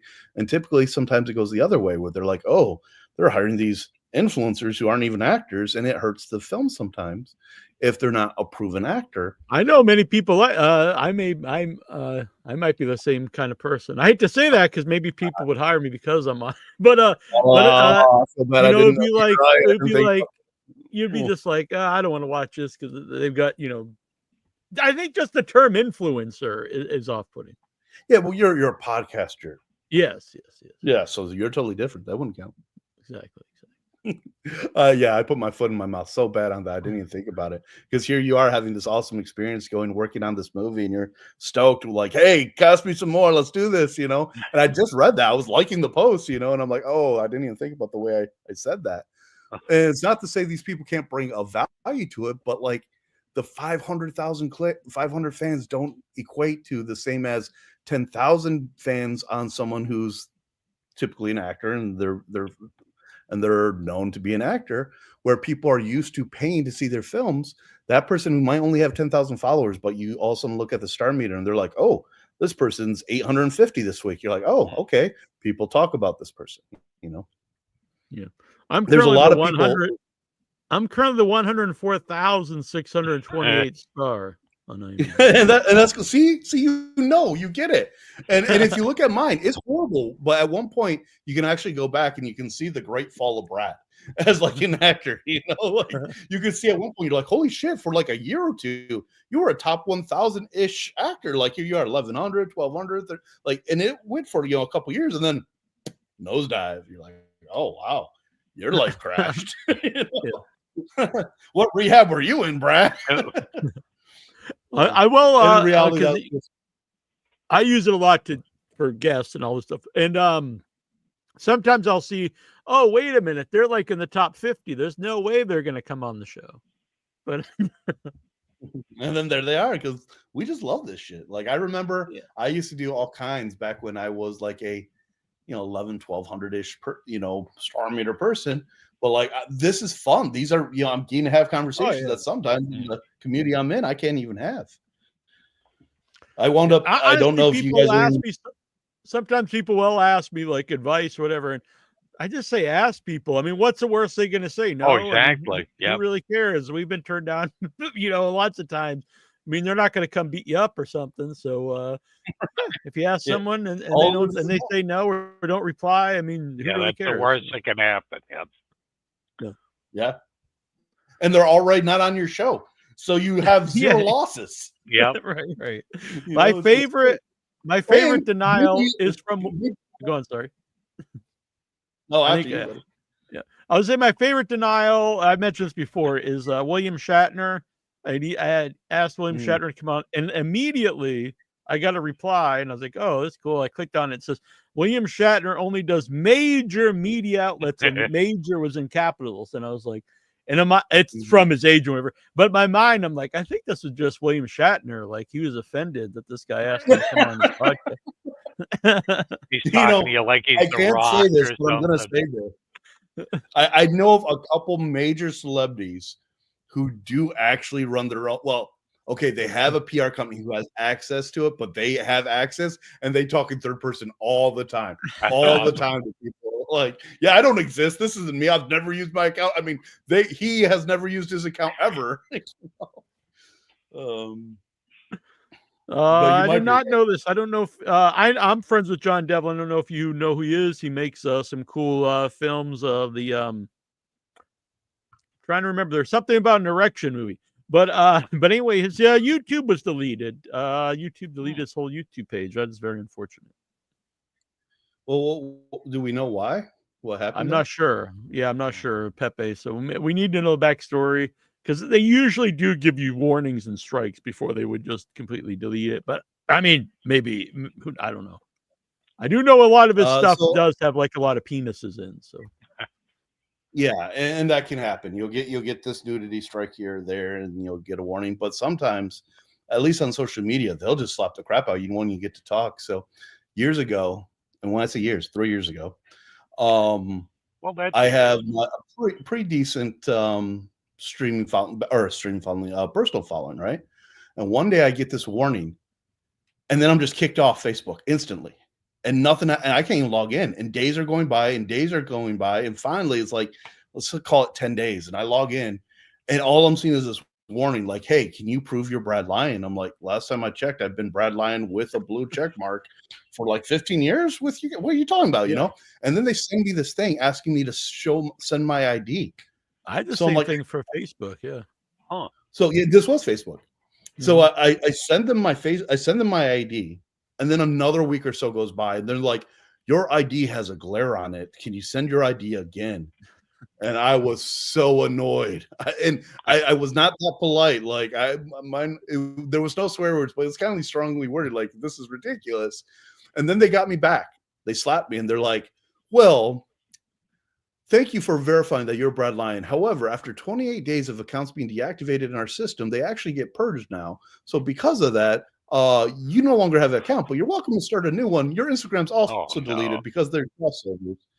And the thing that really hurt, and wasn't the 106,000 or 8,000 or something followers what really hurt was all my family's passed away.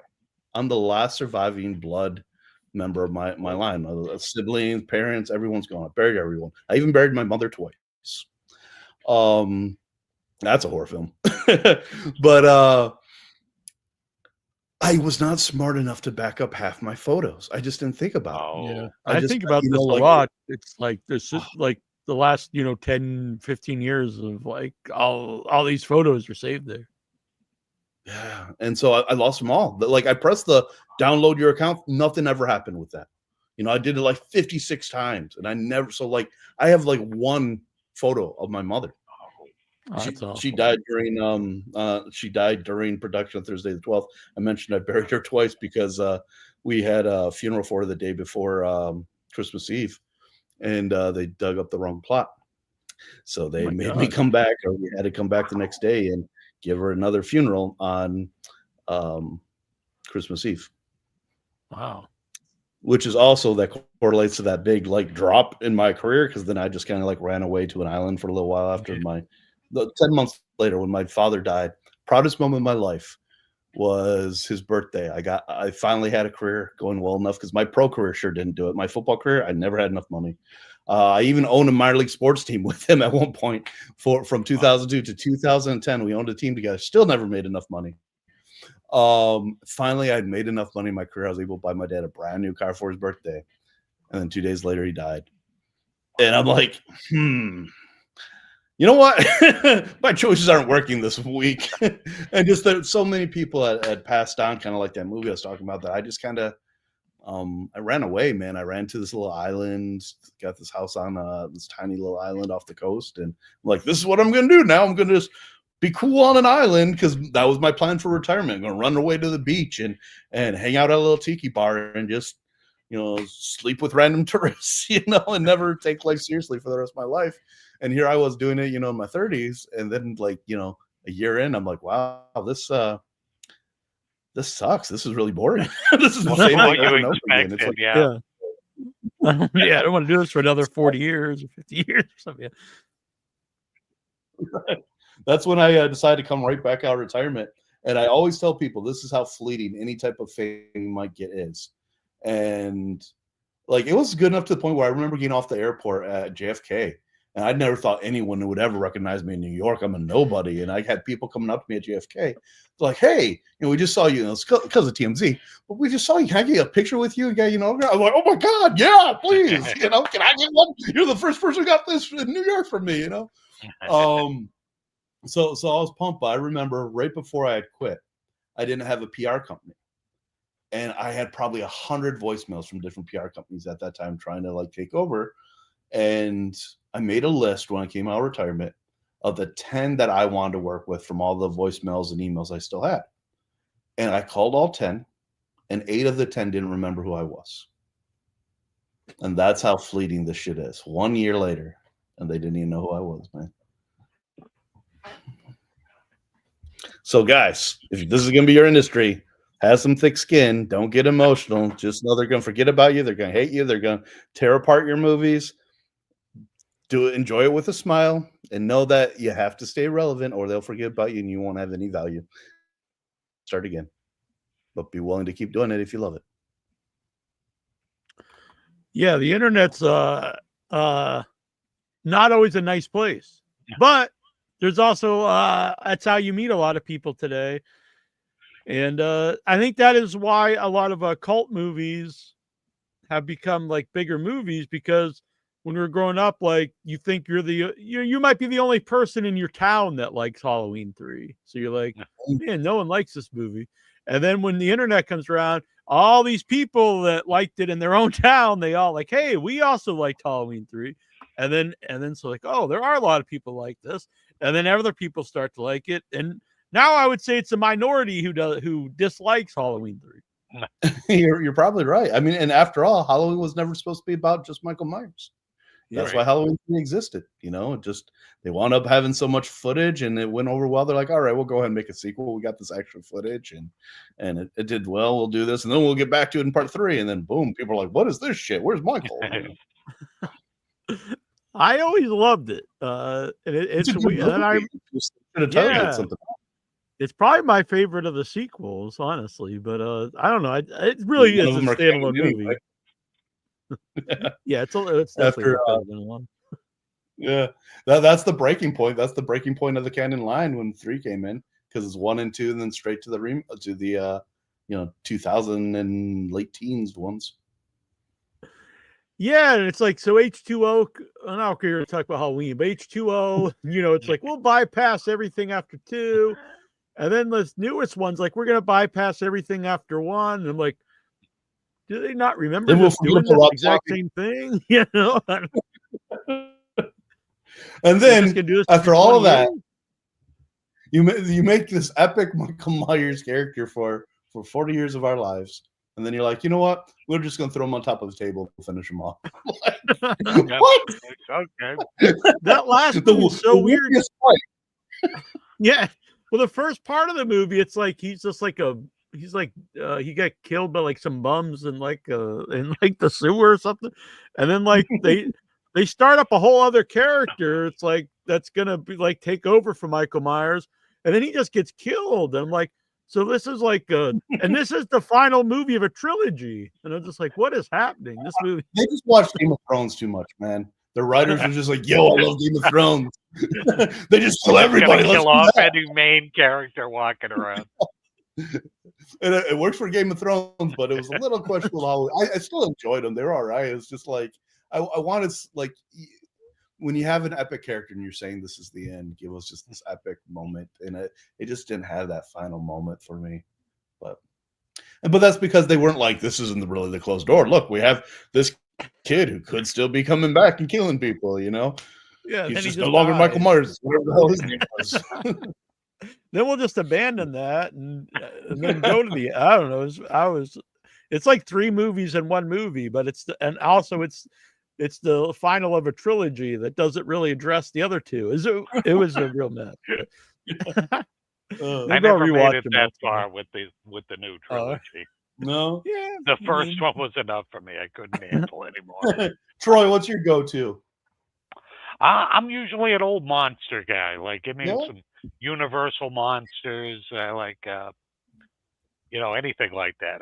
Actually, I'm all over the place. Give me some Hammer films. Give me, love whatever Hammer. you got. Got to get more Hammer for the B stream. I picked up 1 or 2, and I won't say their names because I'm going to say they weren't doing great, and I just don't think I've built the audience for them yet. That's on me. I've got to get the audience there. That's the thing. You have to figure out who you have because you're trying to make the people happy with who you have, but you also want to have films for the new group of people, the other group. It's a weird balance when you're a streamer trying to figure out, like, how do I give you what you want? That's why we're so big on, like, please come to the Hive and just tell us what you want, and we'll try and give it. Like, we want this to be the place where you're going to have the movies you want and feel like, for the $7 you're paying or $6, or heck, half the time I give you a promo code. Like, he's got a promo code. You can sign up for the whole year at half off using these darn promo codes. So it's like for $3.50 a month if you use the promo code. Like, we're literally a service where the owner will go out and try and license the movie you asked for. Like, that's what want to be. I want to bullshit with you guys in our Hive and community, just talk shop, talk horror movies, sit here like this podcast and have fun doing what I love. See, that's awesome. I love something like that. Then it's always fun because you find things that you didn't know about or things you forgot about. People teach me so much. Like, I was totally confused by the whole I don't even know what it's called on our service. It's not Jaws 4, but it was called Jaws 4. Jaws Revenge. What's it called on mine? I'm looking it up. I'm gonna lie. I might be thinking about 3. I'm not sure. Cruel Jaws. Cruel Jaws. Yes. We found it at the same time. You know what? I've not watched Cruel Jaws either, and it's a movie I didn't really know too much about until recently. So I'm going to watch it. And when you learn about it, you want to watch it just because it's so goofy of what you hear. You're like, wait, this is like just a bunch of stolen material from a whole bunch of other movies. Then he's like, I made 12 minutes. Awesome. I just put it all together. And it's cool, And you're like watching. You're like, wait, why is this work? Why is this a movie? This is from how many movies? And you don't even notice. It's like it's not even short. It'd be one thing if it was 80 minutes and just compiled random footage. Yeah, it's an hour 30 minutes. Yeah. Oh wow.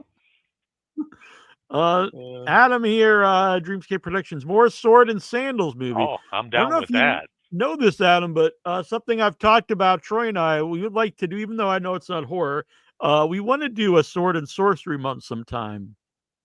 If I could get like guests from like Conan or Crawl or the Beastmaster, all those kind of movies from. I was just trying so hard to get the Beastmaster. I think I had the wrong distributor. The distributor I had, and I didn't realize this. So I was doing this whole pitch and licensing other films and doing this whole deal. And turns out they only had the home video rights. And I'm just like, oh, I just spent this like huge pitch to try and acquire this franchise and what we're gonna do with it and how we're gonna make it like, just ring out to people who hadn't even seen it yet. And I'm like, well, there went my deflated balloon. Hell yes. All right. Yeah. We're thinking about doing guest co-host sometimes, Adam. So maybe that would interest you. You could come on and guest co-host some sword and sorcery movies with him. Although we're gonna debate. I call them sword and sorcery movies, and he calls them sword and sandals movies. So this is going to be the debate of the ages. I think it's Fritz Leiber came up with sword and sorcery for novels and things. I think he. Okay. He I've not heard sword and sandal before. No, that's kind of neat too. I like it. Yeah. I really do need to get a good, fun selection of those type of films. I just need to create a list that's truly like B-esque of them and get them out there. Like I'm excited to do that. We're also behind. I haven't seen in years is Dragon Slayer. I don't know if that's available anywhere. I love that movie. And the worst part is some of these movies have the same title. Like we released Sorceress, which is really just a late night Skinamax type movie. Made by one of my favorite directors ever, Jim Wynorski. And like as we're going to try and promote this film and work it out, like half the people we're talking to think we're like releasing this completely different movie from like the end of the 70s, early 80s. I'm like, it's not that movie. Didn't know I was here to talk about that one. I hadn't even seen it yet. I would recommend, I think be perfect for the B stream is Death Stalker 2. I remember that one. It's from 85. A great B movie, sword and sorcery movie. Very fun, very cheesy. I would definitely. Well, it's also a Jim movie because he did all the sequels of the 80s. If it was a number 2 in the 80s, he did it. And we got most of them. We got. Oh goodness, Swamp Thing 2 and stuff, Oh yeah. Swamp Thing 2, Return to Swamp Thing. I think it's a better movie than the first one. I think it's more of a comic book movie. I'm a big fan of it. Yeah. It has more like the Bernie Wrightson vibe to it. Yeah. I think. And for me, that's what truly characterizes like a real B movie. Like it had all the elements that I feel like really says this is a movie that, tries really hard but knows what it is. It's the Toxic Avengers of the world, Yep.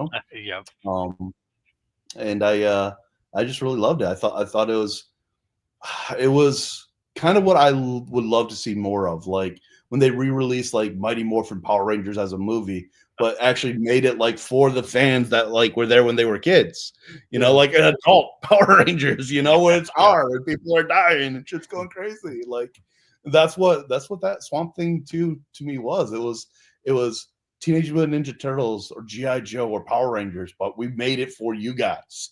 We made it for you all, Yeah, I'm a big fan. And I know they re-released it not too long ago, and you can watch it on the B stream. I'm not know if I've seen Sorceress, Adam. Well, if you love boobies. Yeah. I would also recommend the Sword and the Sorcerer if you could get that for the that B one's stream. great. So they don't have a trailer for Sorceress, right? It's literally just a really bad scene of the movie. I even got it from a distributor. I'm like, what is this? So I cut this trailer for it, like this preview thing to pop it up on the B stream when we go to promote it. And then I was cutting a trailer for it. And all of a sudden I watched this trailer and I'm like, I did not do this, right? Because I watched this trailer. I'm like, oh, this is a great action film. And then I'm like, this isn't an action. I'm like, I forgot the movies. Like I didn't give it the sex appeal it needed. I felt so bad. I was gonna send this over to him, but then I felt like I can't release this because I don't want to steer my audience wrong and have them think they're getting a B action when in reality you're getting like late night Skinamax, which we need a section for. Like those are B movies. That's true. Like, yeah, 100. Yeah, they have a big following too. Yep. And half of them are kind of good. They really are. Mm-hmm. And there was a lot of these fun ones that kind of felt like Sci-Fi Network that just happened to have a little nudie in them. I'm like, this is great. I remember there was a Killer Worms one that felt like Slither.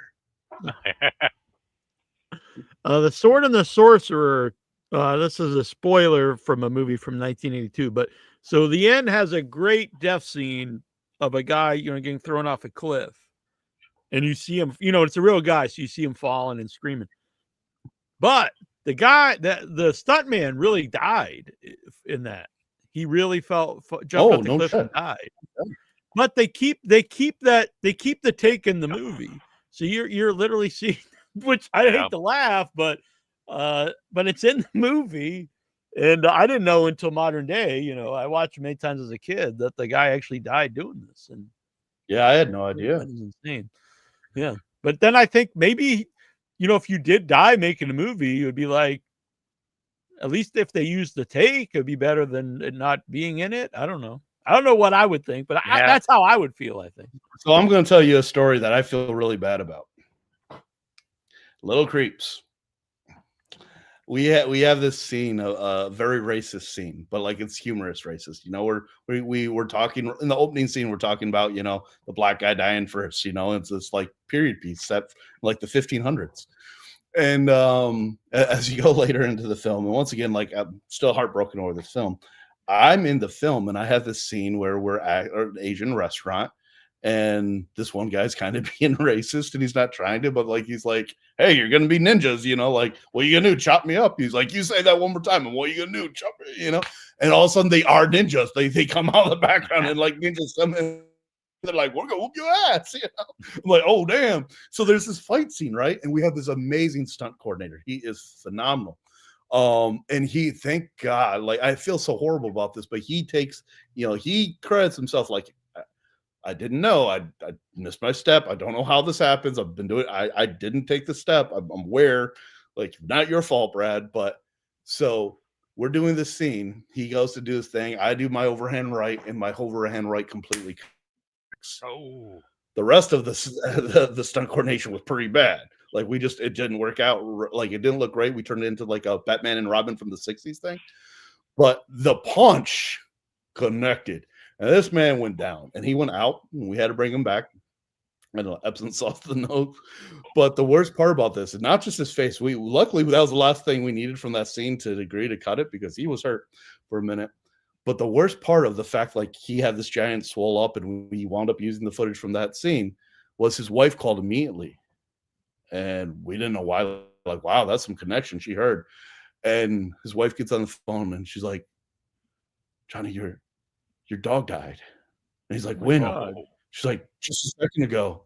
And then someone rudely like, "He punched him so hard his dog died." I'm like, "No." Oh no. and part of that audio made it into the movie for half a second. They thought we intentionally did that like in post, and they thought like, well, that's just weirdly random, so let's put this in the original theatrical. I didn't realize that. Yeah, and I'm like, oh my god. Wow. Yeah, felt so bad. I'm sorry if he's listening about his dog. Yeah, Johnny, love you, man. Luckily, the coolest part was when he came up, he's like, "No, dude, I didn't step.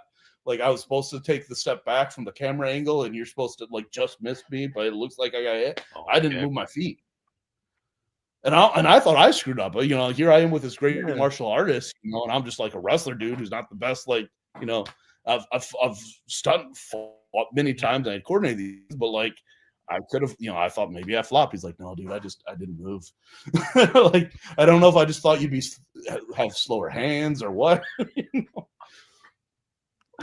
Lance, the obscure movie guy, he says, "I love the B stream."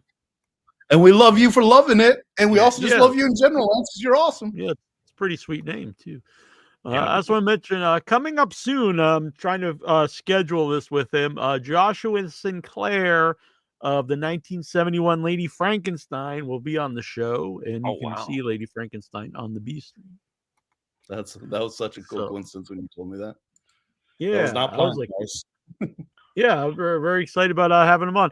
I will be honest, I've talked to him a bit, and he's like, he was like, why are you asking me to come on the show? And I was like, well, we'd like to. And then, so anyway, we're going to talk about his whole career in addition to Lady Frankenstein, but we're going to talk about Lady Frankenstein as well. And he it's seems a like fun a cool movie. guy. It really is. You guys haven't seen it, even if you don't watch it on the B stream, watch it. It's really like, I didn't know it was that good. That's one of those like diamond loves, like, oh man, we gotta get this with the B stream. Shout out to all the people who are in the comments. I want you to know I've secretly tried like 9 times to click join the chat.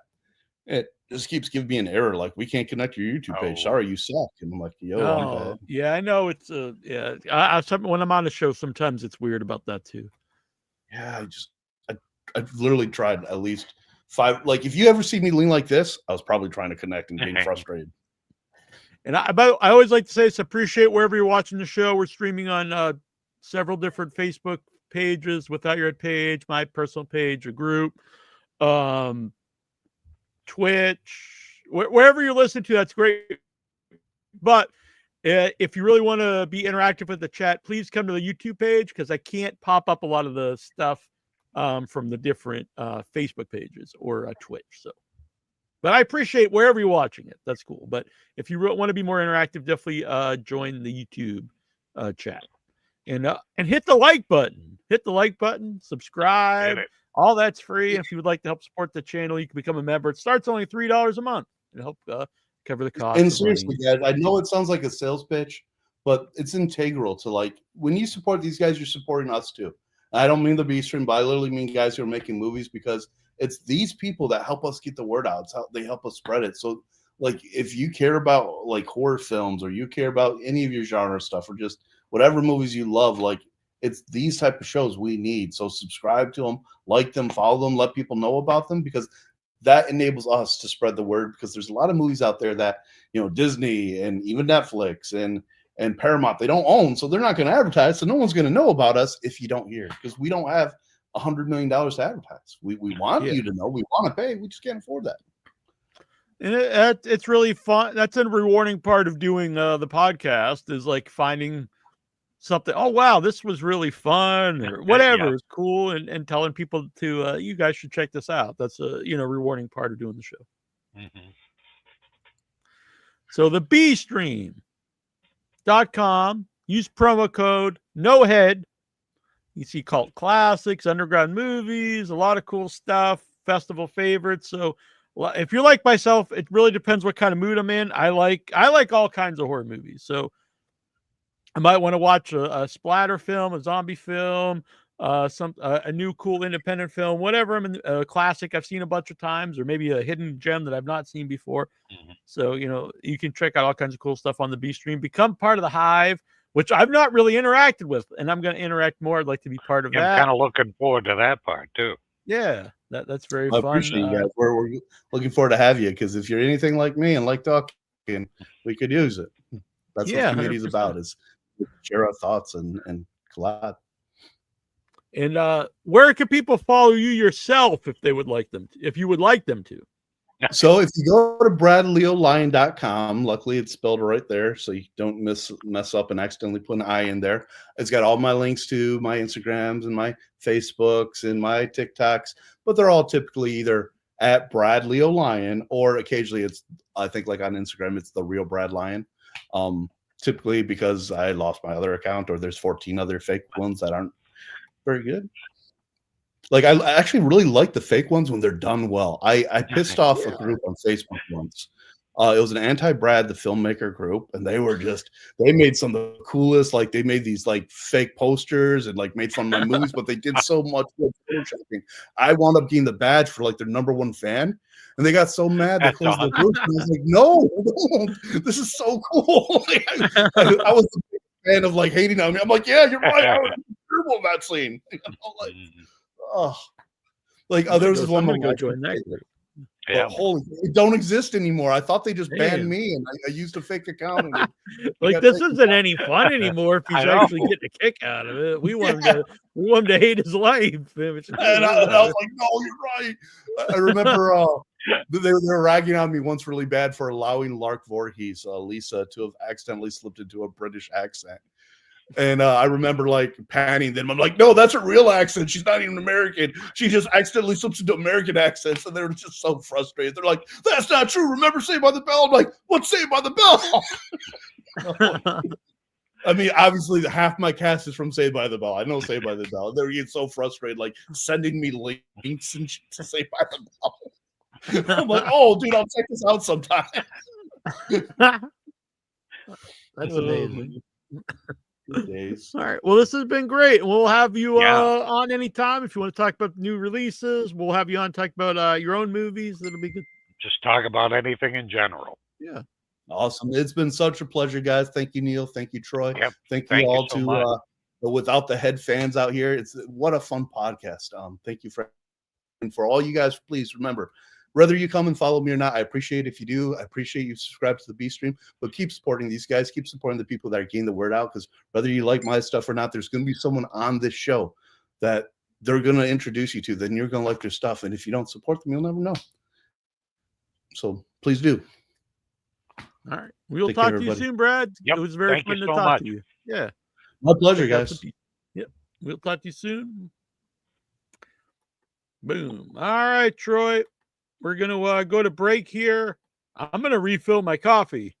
We'll come back. We'll talk briefly about nonsense, whatever. I'll send the link out if people want to zoom in and also talk about nonsense. And then we'll get out of here. But all right. So let's play some trailers. Trailer.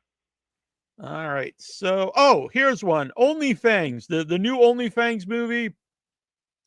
So, by the way, if you out there would like to have your trailer played on the show, you don't have to pay anything. Just email it to me.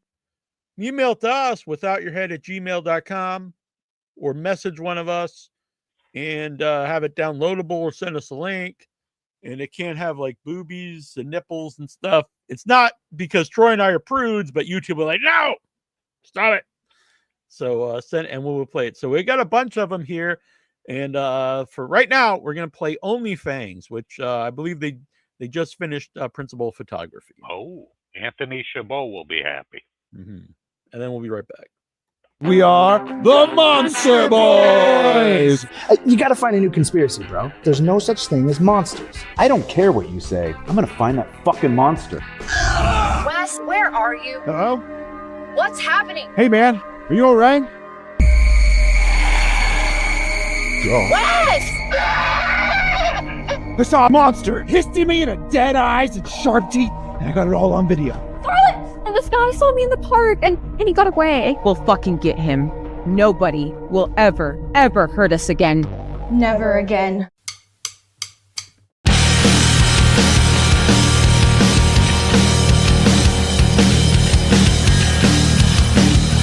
Where are you going, Wes? Oh shit! My God, you guys are fucking vampires?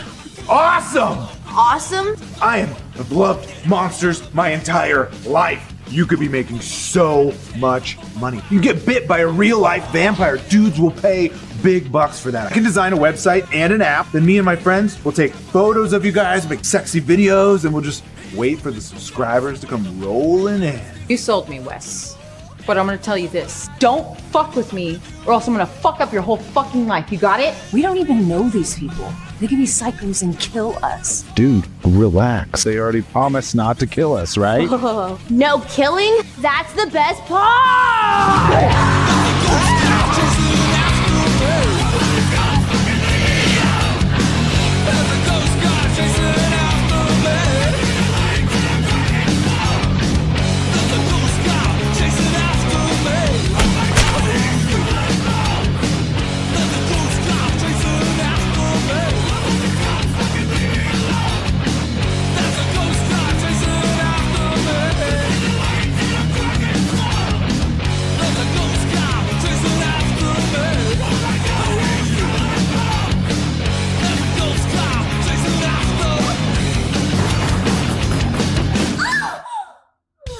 Do we have a name for the app yet? Yes, we do. I was thinking OnlyFangs. OnlyFangs. OnlyFangs. You guys check out that OnlyFangs yet? Are you guys the OnlyFangs fans? This is happening Holy cow! Only thanks. It was love at first bite.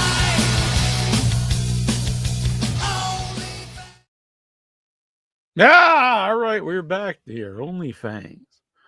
It looks like a fun movie. Kansas Bowling is in it, who I've been in movies with.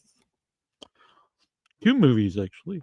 Psycho Ape 2 and the upcoming movie that she directed me in, which I'm excited about, and that is Pretty Little Nobodies.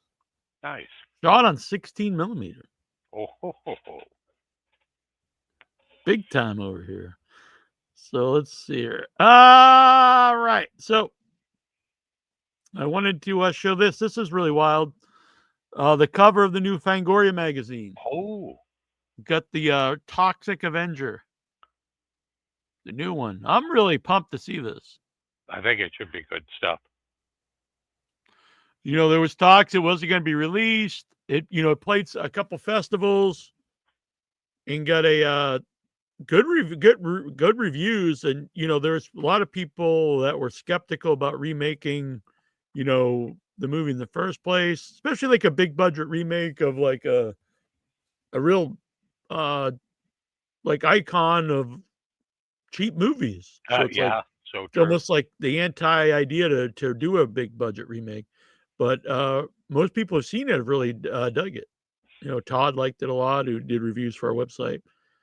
And so it never made sense to me not to release it, because they were like, it costs too much to make money on it. It's like, well, if you don't release it, then you've definitely not going to make any. Yep. So yeah, I'm excited. And I don't think we can say who, but former guest on the show, a buddy of ours, talked to him earlier, when the movie releases, who he is in the movie. Oh. And like a pretty big character, he will be returning to the show to be talking about the Toxic Avenger. Nice. I don't want to get him in trouble and say his name here. I Or hope her it's name. Peter Dinklage. It's not Peter Dinklage. No. He's not a friend of the show. I think he should be. He should be, yes. Bing bong. Yeah, Sam is here. Sam Hodge, who was on the show the other day with Jonna, talking Redhead. I'm a big fan of the movie. And yeah, so check that on the B stream. This is the fellow who used to work with John. And this is our 20th year at Troy doing the show. And Jittery John. I talked to him. That didn't get through him, so I beat him up a little bit and knocked him around. And he is exactly. So he has agreed, unwillingly, but eventually, you know, we got through to him. He will return to the show for the 20th anniversary. Awesome. Yeah. Oh, I look forward to that. Yeah. Sometimes a little waterboarding goes a long way. Exactly. So that'd be cool. Next week we're gonna have Tara Hutchinson will be returning, one of our favorites. Tara. That's awesome. Mm-hmm. So we'll be talking about some new releases on New Village Video, and also she's launching her own magazine. Oh, the Grind Queen Zine. This is gonna be an underground magazine, which she plans to have at like independent comic shops and collectible shops, toy shops, stuff like that. For real underground deal. It's gonna have alt fashion models, underground movies, and general nonsense. Oh, general nonsense is like where it's at for me. Exactly. Maybe an interview with some schmuck named Nasty Neil. Who knows? Oh. John is also here. Redhead's here, and Hugs. Nice. Yeah, we just so we had Brad on for 2 hours. I tried to get Brad on with them the other day, but he wasn't home. But it all worked out. John is here too. Yeah, we see you both. All right, Pepe, nice. It is nice. Yeah. So, well, also, as I mentioned earlier, we're going to have a guest from Lady Frankenstein. That's going to be tremendous. I can't wait. Watch out on the B stream. The poster is amazing. Oh, There's a few different like hand-painted posters out there. So I just want to show this. So Our friends at Trash Art Films, which you've had on the show many times. I don't know if they've ever been on with you because they're in England. So I always have to do the show earlier. I've always seen things with them in it, but. So Sam Mason Bell, his new movie, They Wait in Shadows. Look at the effects in this. The makeup's amazing. Ooh. Oh, me like. Wow. Nice. They've come a long way. Making real no-budget movies. And look at this. I believe it's still on budget, but a lot of work involved. Oh, without a doubt. I love the scales and everything. Yeah. So Sam will be on the show sometime soon. Got a bazillion guests lined up, which That's is not a good negative thing. to me. Yeah. Yep. Recorded Always a few. More guests. More and more. They'll be popping up. So we can't contain them all to the Thursday show. That's okay. I think it's fun watching the pop-ups happen.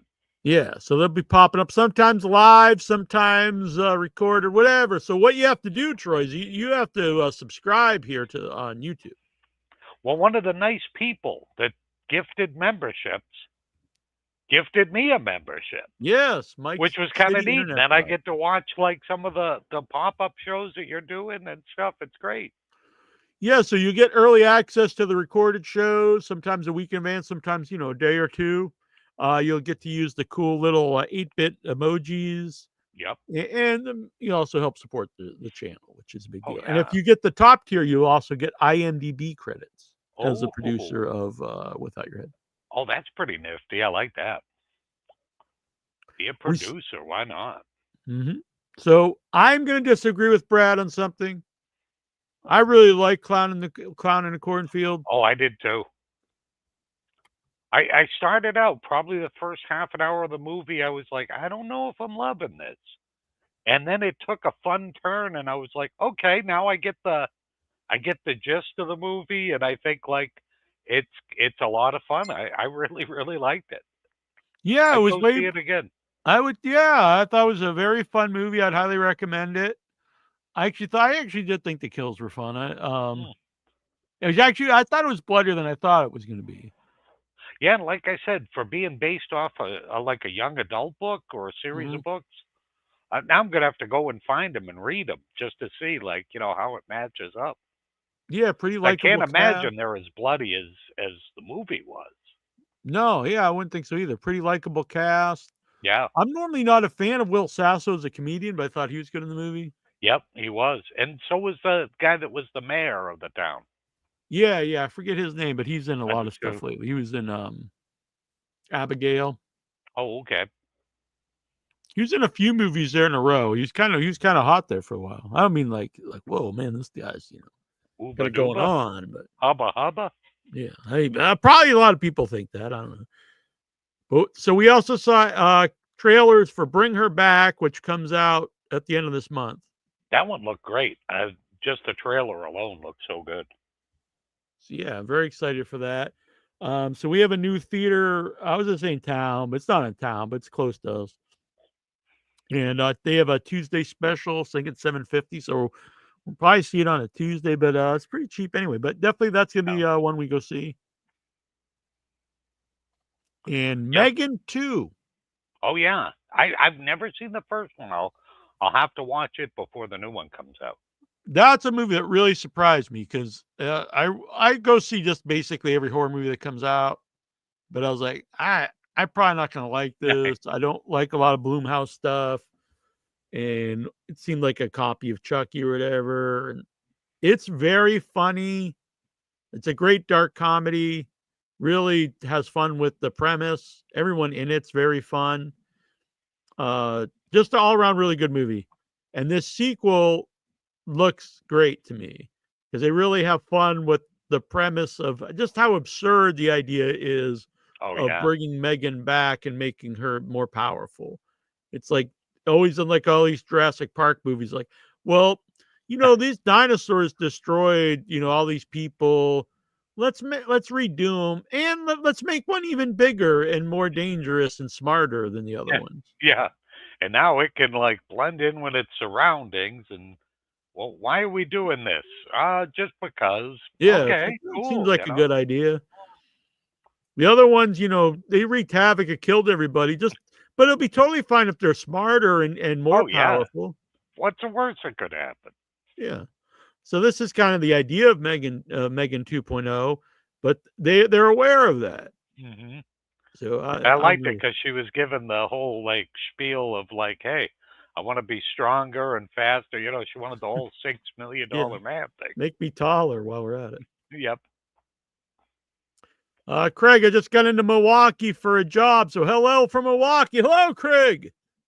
We're gonna start opening the streamlines every week, which I know we didn't do for years, but we're gonna start doing that after the guests. So I'm sure Craig will become a regular here. Oh hell yeah! As well he should. And if not, he's part of the family. Creepy Craig. Craig is a good man. Yes, indeed. So our man Funk. I've talked a lot about this, but it was a great experience.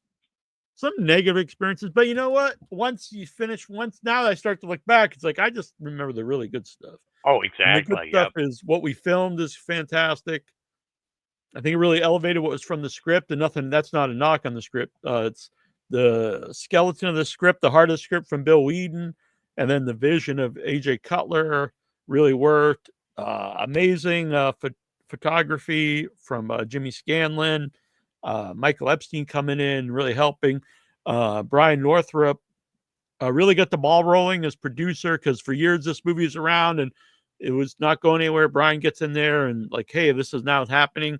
Cast, also one of the producers, big help in getting people around, and just an all around cool group of crew. Amazing cast. So I'm very proud of this movie. I can't wait to see it. I'm so excited. And Arbor Day, which we've worked a lot on, but we got to get together and start doing some more stuff on this. Get the campaign launched. And we didn't even plan it, but we both had the Arbor Day shirts today. Yeah, this was not planned. We went to the movies today. I was like, I'm gonna put on my Arbor Day 8-bit. I have a couple different 8-bits, but I'm not gonna say which one I like better because I like them both. But I was like, I'm gonna put this one on, and then Troy showed up and he had his Arbor Day shirt that I got him for his birthday. I was like, oh, sweet. Yep. Then I even had the dude at Circle K today when I went in to get a cup of coffee on the way home. And he's like, hey, buddy, is that you on the shirt? And I was like, yeah. And he was the same guy that said, if you, what kind of asshole would get a hazelnut coffee? I'm like, not me, Chief. I got a different one. It's not hazelnut at all. Yeah, Greg, absolutely. We will appreciate help on Arbor Day. How was Clown in the Cornfield? We both really liked it. We just talked about a few minutes ago. If you're looking for like a fun kind of throwback slashery movie, go see it. I highly recommend it. I thought fun. Yep. Yeah, likable cast. The people that were villains were villainous. Yep.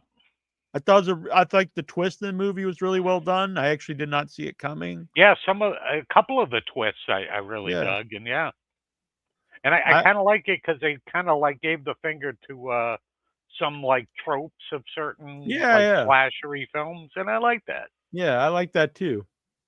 So you might have a differing opinion because that's fine, but I like that too. I know Brad was more like they should have went with the tropes. I like that they took those tropes and they twisted it. Yeah, it kind of gave me like a little bit of like a Mad Magazine vibe, with some of the things they did. I thought it was just one of the most surprising movies I've seen in a while. I really liked it. And I like the look of the clown, and I like the little Jack in the Box. Yeah. It's probably going to go in my top 13. It won't be like in the top 3 or something, but I think it's going to make it in the top 13. I like that. Right now, though, like my it's going to be hard to beat Sinners. Yeah, Sinners is going to be, until somebody comes around and tries to push it off that spot. It's a tough one to beat. Yeah, Monkey's gonna be up there too. I liked it a lot.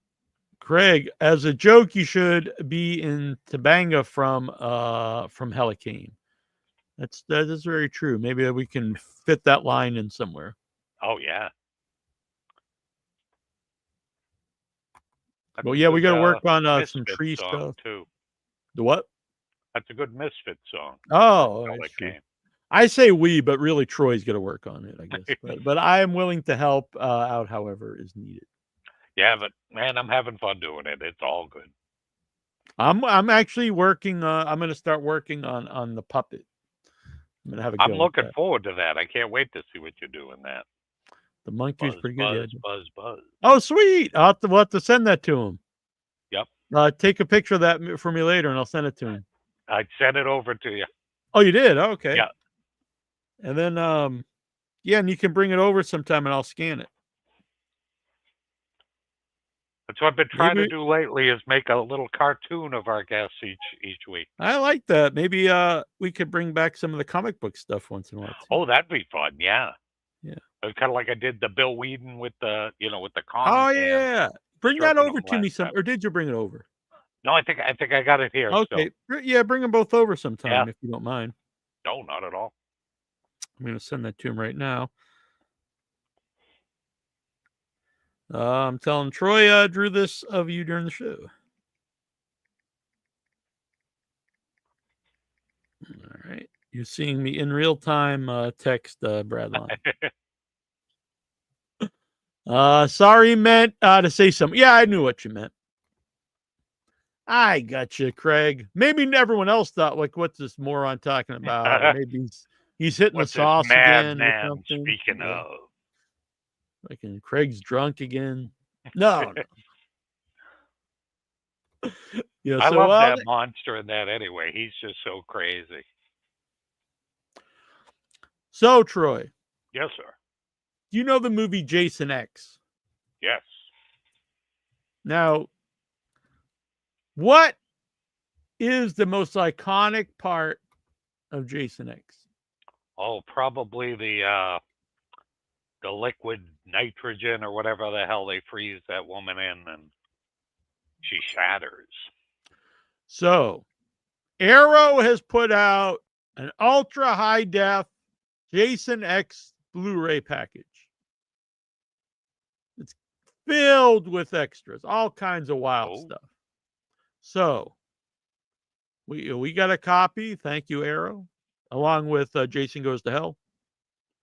By the way, Todd Farmer, who wrote Jason X, is in Once and Future Smash, as well as Adam Marcus, who directed Jason Goes to Hell. So, to coincide with this, I reached out and I can confirm that Christy Angus, who plays the girl who gets her head frozen in Smash, will be coming on Without Your Head. That's awesome. That's the one that you should ask Jittery John if he wants to be involved with. He might dig that. Yes, that's going to be an amazing guest. So, all right, so that's going to be in July, just because that's the earliest she could come on. So it's going to be in July. So, upcoming on the show, we're going to go. I like these theme months. We haven't done them for a while. So this June is the return of Zombie Month. We used to do this like every year. So Zombie Month in June, because the Coolidge After Midnight is doing Zombie Month. So if you're hell in the yeah, Brookline that's area, right. I did see that. Yep. Ken Faree is going to be there for a screening of Dawn of the Dead. So we've had like so many iconic guests from the giant zombie movies. Dawn of the Dead, Day of the Dead, Night of the Living Dead. And those are great. Don't get me wrong. We've had basically everyone who is ever involved in Return of the Living Dead on the show. So I'm asking people out there, the headless verse, the Headites, the nation of decapitation. Yeah. We want to know some hidden gems, some underrated, or maybe some modern zombie movies. Not the usual suspects, and nothing against them. We love those movies. But We want to know some like hidden gems, stuff that doesn't pop into people's head right away of zombie films that you would like us to reach out to and try to get guests from. So I made a post on the group. So send those in. I've already got some suggestions. Some of them I haven't even seen, so that would be interesting. I'll throw my hat into the ring here. How about what's the HBO series with the mushroom zombies? Oh, you see, I'm not even watching that myself, which I need to watch because Pedro Pascal. How can you go wrong? Well, I can't think of the name of the series, but I loved season 1. I guess season 2 is out now.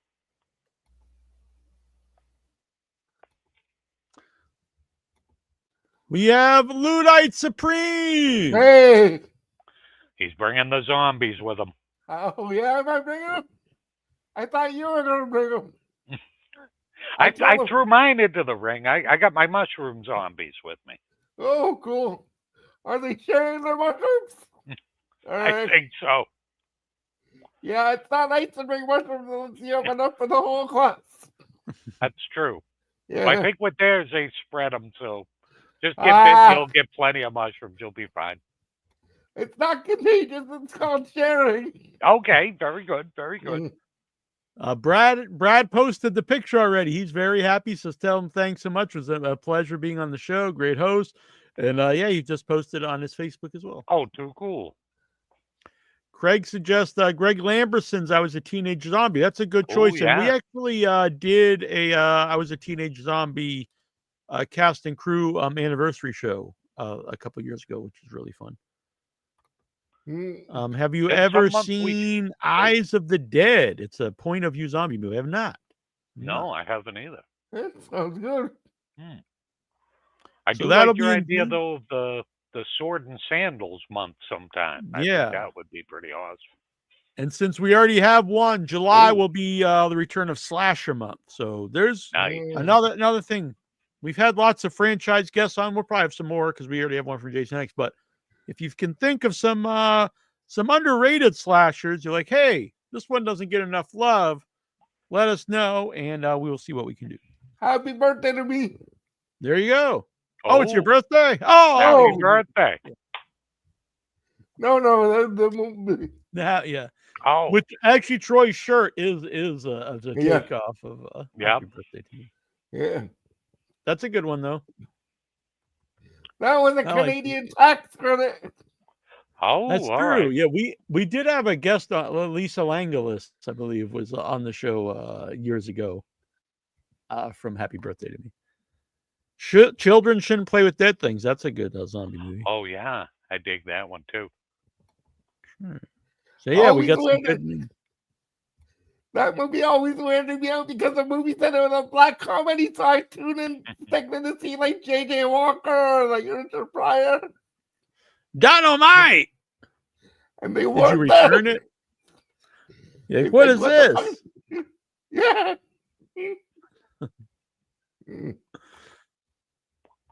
So don't forget, folks, use promo code NOHEAD and save on the B stream. Also, mouthwash. What was that? You'll also save on mouthwash with the no head. Exactly. I don't on In Your Head when Jittery John is on there. It's the wrestling show. He's got, I don't know, he uses a Mac, so when he does thumbs up, like a bubble pops up, and like he says it's because he's on a Mac, but I think he's just satanic. Oh, could be, or he could be just magical. That's true. He's a wizard. Yeah, I guess magic doesn't always have to be satanic. Yeah, that's true. You can have good magic. Yeah. Can't have those wizards, strange Satanists. That evil Mary Poppins. That's it. This has been a fun show. What's on your mind, Ludite? You got anything coming out? Any new books? New stories? One is like coming, but it's a while away yet. So, as far as I know,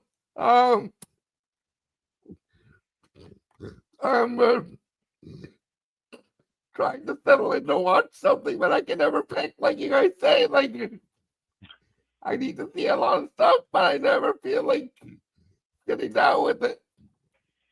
And then That'll happen. You pick something and it's crap. I tried to watch Werewolf in England. Yeah, I wouldn't bother.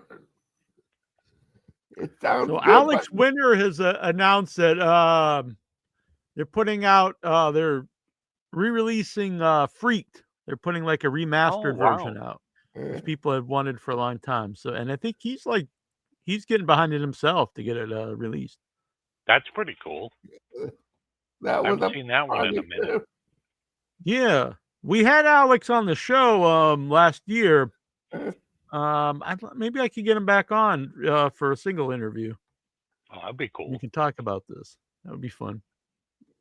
Yeah, Freaked is that's another one, kind of like a cult movie that's definitely found more of an audience as time has gone on. Some great makeup effects in that one. Yeah, it's just a fun all around movie. And this was sad. The alligator Morris died. He's 80 years old, and he was in the movie Alligator. Oh wow! I didn't Weird, realize so, alligators lived that long. Yeah, because Morris would want you to remember it's not goodbye, it's see you later, alligator. Exactly.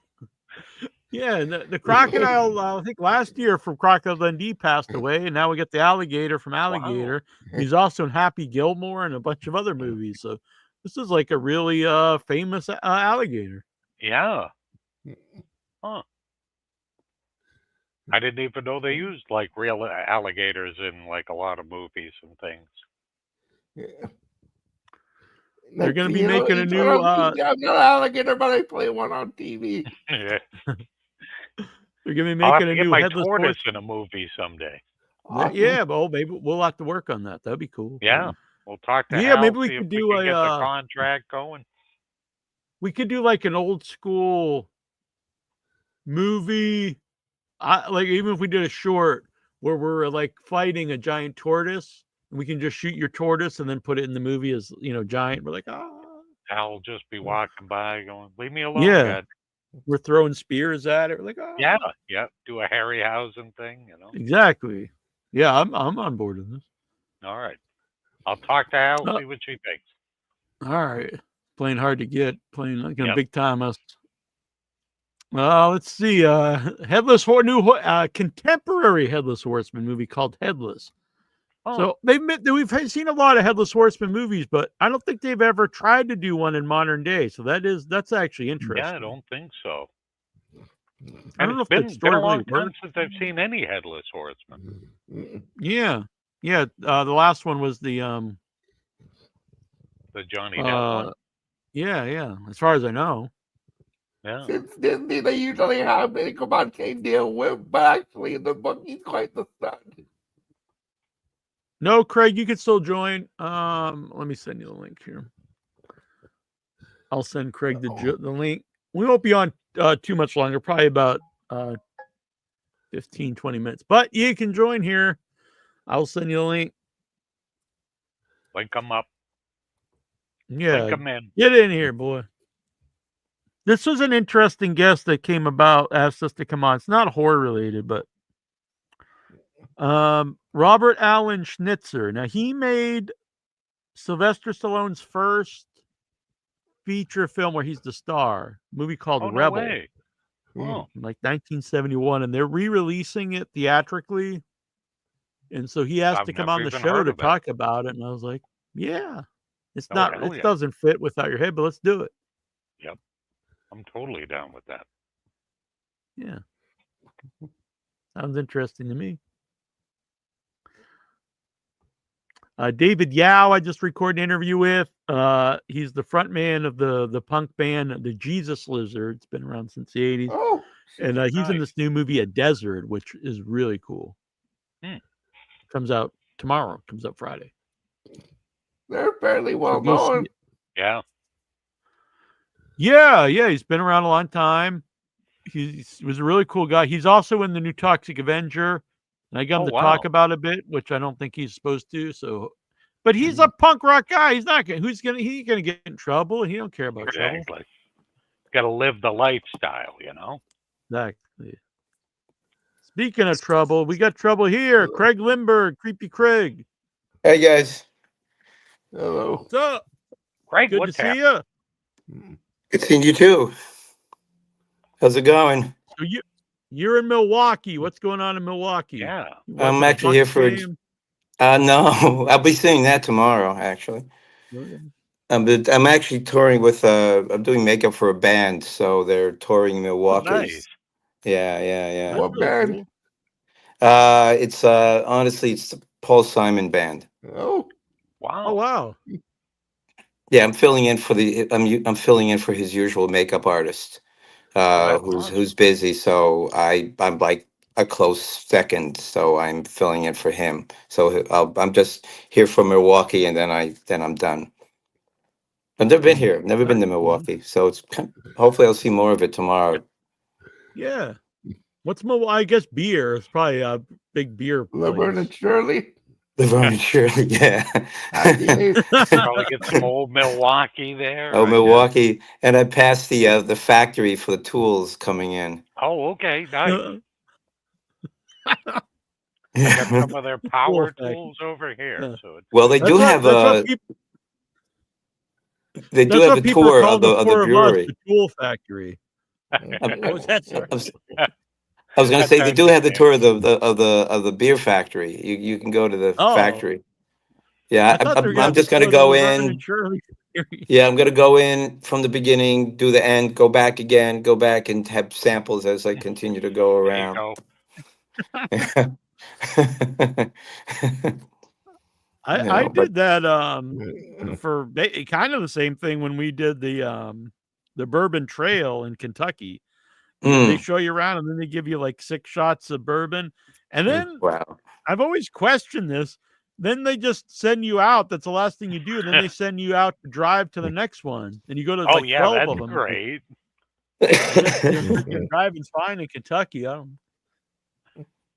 do not condone, people doing this, but I'm just saying that it was not my setup. It's not my idea. Well, I just came from Nashville, and if you've been to Nashville, that's like all the Kentucky bourbon, Kentucky whiskey. It's all there. Even though it's Tennessee, it's all Tennessee whiskeys. It's all that stuff at the airports, and anyway. No, I haven't been drinking at all. All right, that's good. You can't drink while you're doing makeup. No. Tonight's my night off because I flew in from Nashville this morning, and then landed late tonight here in Milwaukee. Okay. Yeah. Have you ever seen Lady Frankenstein from 1971? Oh, I've seen it. I remember that movie. Okay. Yeah, we're gonna have a guest from the show coming up on the show. Oh, that's awesome! I think I saw that. Yeah. That's always so cool. exciting when it's exciting we have any guest, but it's cool to have someone from a movie from the 70s on. Yeah, you're gonna hear something funny. Years ago, I worked with a woman that was in Eraserhead. Oh wow! The one that's got the weird cheeks. Yeah. Yep. She was on a series on Comedy Central called, what's it called? The Heart She Hollers. It was with and she introduced herself like, yeah, I'm the woman from Eraserhead. So I'm not sure if she's around anymore, but that'd be kind of interesting to find her and ask her stories about working in that store with us. To see if we can set that up. That'd be great. Yeah. And then a couple of weeks, I'm going to go with a buddy. We're going to go to the Mystery Science Theater drive-in show they're going to have at the Mayhunning in Pennsylvania. Oh, that sounds awesome. That's going to be a lot of fun. Yeah. Joel's supposed to be there, and who else is supposed to be there? I'll remember. One of the other hosts, who I can't remember off the top of my head. It's been kind of a long day. We got stuck with weather. We had like really tornado weather coming in, so when we landed. So I had to wait like almost an hour and a half to get my bags because they weren't allowed to go on the tarmac because of the lightning storms. Oh, okay. Oh, damn, yeah. Never happened I didn't think before, so about- it's interesting. I did forget about this Pepe, the Sleepy Hollow TV show was set in modern time. I never watched that, but I do remember. No, that. I haven't seen that one either. Yeah. So It Troy was just okay. this is we're gonna watch a video for the Kickstarter for Kong vs Godzilla game or Godzilla vs Kong. Well, I was thinking of Craig when I saw this. Roger that. Moving in. Whoa! Turn! Get out!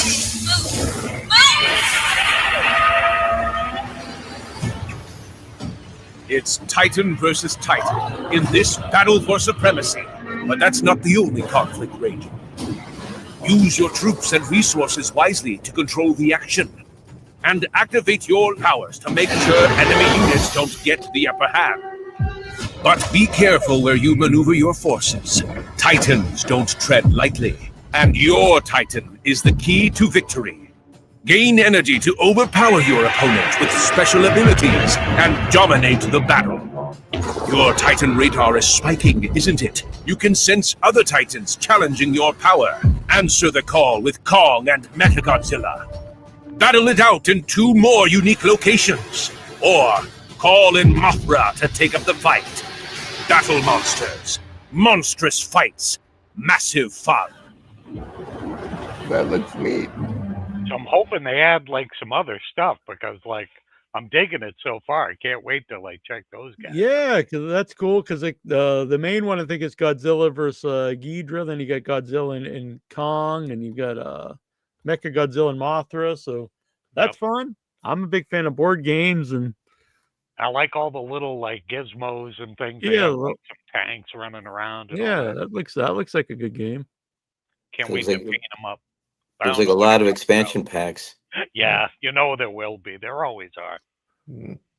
Yeah, and there's endless. They got the main people there, but you could go on forever with all the different. Oh yeah. If they Godzilla make a camera, I'll have to like grab it. It might be just cool to get the figures. Yeah. Yeah, Exactly. actually. Even if I never play the game, I'll get the figures, paint them up, and stuff. Yeah, it was like that Star Wars game, where you get the miniature ships, and it's just cool just to collect the ships and not even play the game. Yep. Yeah, I remember the Starfleet battles. You could get the lead ships, the Enterprise and the Reliant, and you can get all those ships. I remember that. Yep. Yeah, those were Yeah. great figures too. They had such a cool look to them. Yeah, I'm still not a big fan of the Godzilla with the tiny little feet, though. That's this thing for me. Yeah, I got that. It's got little stubby toes. Baby foot Godzilla. You know what? Small Godzilla feet mean? Godzilla baby feet. You want to tickle them and nibble on them because they're so cute That's and small. it. It's like baby toes. Yeah. I don't want to get ahead of myself here, but I did Oh. pitch an idea for a giant monster movie to Troy that maybe we'll do sometime after Arbor Day. It would be very low budget, and it would be people in suits. But I have an idea for one. I like it. Maybe we'll do that at some point. We'll see. But I can't get ahead of myself. There's we're gonna get Arbor Day done first. So. And you're planning that in September, right? Yes. So we got to get the campaign launched soon, and it was very cool doing not only just doing Funk, but so many people on Funk offered to help out. Mm-hmm. So Michael's going to come out and shoot it, and also help with just like some stuff I don't have a lot of experience with, like contracts and that kind of thing, which is very helpful. AJ, who directed it, offered to he is also an editor to edit it, and some other things, but I don't want to talk about. But help out in the movie, which is very, very cool. So I think it sounds very cool. Yeah, it's really nice that so many people have been very supportive of the idea ever since they mentioned it. Wanting to be involved, either in the movie or just advice or come out. And it's just cool. People that we've known for years, just kind of getting together for something that just sounds really, really good. You give me an excuse to come out and to Cape Cod area in the fall. Yeah. Yep. Yeah, the summer it's just too insanely busy and hot. So Yeah, the Right. fall tourists is the way to go. just everywhere. Yeah. But it's great that it's a community really does support each other, doesn't it? Yeah, that's been a big part of I knew that from doing the show, but then being involved in like independent film, everyone really does. People find their own like little tribe of people that they like to work with and be around. But as I could become part of those, so I did the short film with Michael and Sophia, which led to the features I made with them. And then through that, like I meet people. AJ Cutler was on that movie, and then he has me in his first feature. Yeah. And I just think that's cool. It's like you meet people from these different areas, and like, hey, this guy was good and he's fun to work with. Let's have him on this. And this was the first time I really felt like a real actor. I'm really proud of my performance, and I'm someone who can be very negative on myself. But yeah, I'm really happy with Truett. And it's the main villain, so it's a big part of the movie. That's awesome. That's awesome. I mean, it's great to have a lot of support, and especially people who are willing to do it for just for the sake of helping out. Yeah. It was not a huge budget. Such a great thing. Yeah, and then since then, people have people on that movie had offered me other things that they'd like me to be part of. Me and Brian actually came up with an idea for a movie with Bill Whedon, which we might do after Arbor Day. So wow, look at you! You're going to be a Spielberg soon. Oh, I know. I love this. He's got like pokers in the fire. You should do it on like Martha's Vineyard, Yeah, hell yeah. It was my Guys, first time the at dogs are Troma. barking, so I gotta go. So I will talk to you all later. Right, wrap up soon. I just say it was my first time Thank at you. Troma, which was pretty cool too. Mhm. I did the Troma. I did not see Lloyd there, was because we were there late at night. But his assistant was there. Then there was also people there like working all night editing some movies, which was cool. But yeah, I'd never been there, and it was pretty wild. Like taking the tour, and their place is just filled with like all these different like giant penises and all from all the movies, and it kept. And then the basement was just stacks and stacks of film reel of like their movies, and that was cool. But I was like, man, these probably should be preserved a little better than just stacked up in the basement. I don't know, but this is in New York. Yeah, So? yeah. Oh yeah, because they're on like I think they're on 9th Avenue, or they used to be on 9th Avenue. Yeah, it was not. I will be honest, it's not a great area. Oh no, it's yeah. It's not far from I think like the Port Authority, the tunnel entrances over there. It's like near 40 something street. I remember walking past there many moons ago when first started doing the business. Yeah, it's not a good smelling area, but it's kind of fitting that Troma is there. Well, they probably pull a lot of people off the street. Say, "You want to be in a movie?" Yeah, okay. It was funny because it was actually across the street from like a school, and like the kids, like some of the kids are like Troma fans. I was like, these little kids, and then I thought maybe they were making up, but then these two little Asian kids came up, and they're like, "Is he the star of this movie?" Or it was Bill Whedon. I was like, "Yeah." I thought at first I thought they were asking if he was Lloyd Kaufman. I was like, "No, he's." Like, "No, is he the star of this movie you're making?" I was like, "Yeah." Can we get a picture with him? I was like, yeah, of course. So they were really happy to get pictures with Bill. That's cool. Really cool. Yeah. Well, he looks like a character. He looks perfect. Yes. He definitely does. But yeah. But if you want to, say goodnight, that's fine. Yeah, well, we're gonna start taking streams every week, so you could come in anytime, Craig. Okay, sure. As long as I can. Yeah. But anything you want to say before we wrap it up here, Craig? Anything else on your mind? No, well, I mean, I can go on, but I don't want to take up too much time. It looks like from the clock you've been on for almost 3 hours already. Yeah. So I don't want to take up too much, because to me it's only 10 o'clock. It's 11 o'clock. So yeah. And I actually have recorded 3 other interviews that I do need to edit and get up there, because a couple of the movies come out tomorrow, so I do want to get them up. Okay, great. Thanks for having me again from everything. Yeah, it's always good to have good. Creepy Craig, you'll be one Creepy of our Craig. regulars here on the show. Great. I would do appreciate it. Thank you and good night. Good night in TV land. Good night, everybody. See you, Ludite. Yeah. Good night. Good night, Ludite. Take it Play easy. us out here with a trailer of some kind. What were you gonna say, Ludite? Sorry. No, I just say good night to Craig. Good night. Good night. Be Good well. night, everybody. Thank you. We'll play this. The Yorkie Werewolf was sending. So yeah, keep sending trailers in. I'll play them during the show. The Yorkie Werewolf. This sounds really cool. Let's check this out. Put that thing away. Show some respect. He's practically dead already. Oh my Satan, Mom! You will end the war. In one small town where the mafia wants to kill all creatures of the night All the witches are going to die. and take over the world with pasta. Basta, basta, basta. One little beast will refuse to roll over. What? Werewolves.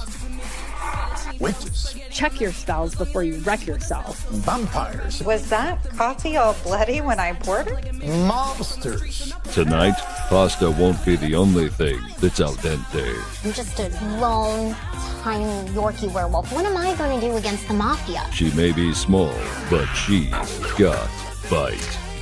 I may be really short, but I am still a ferocious werewolf. Beware, goons. The Yorkie werewolf is on your tail.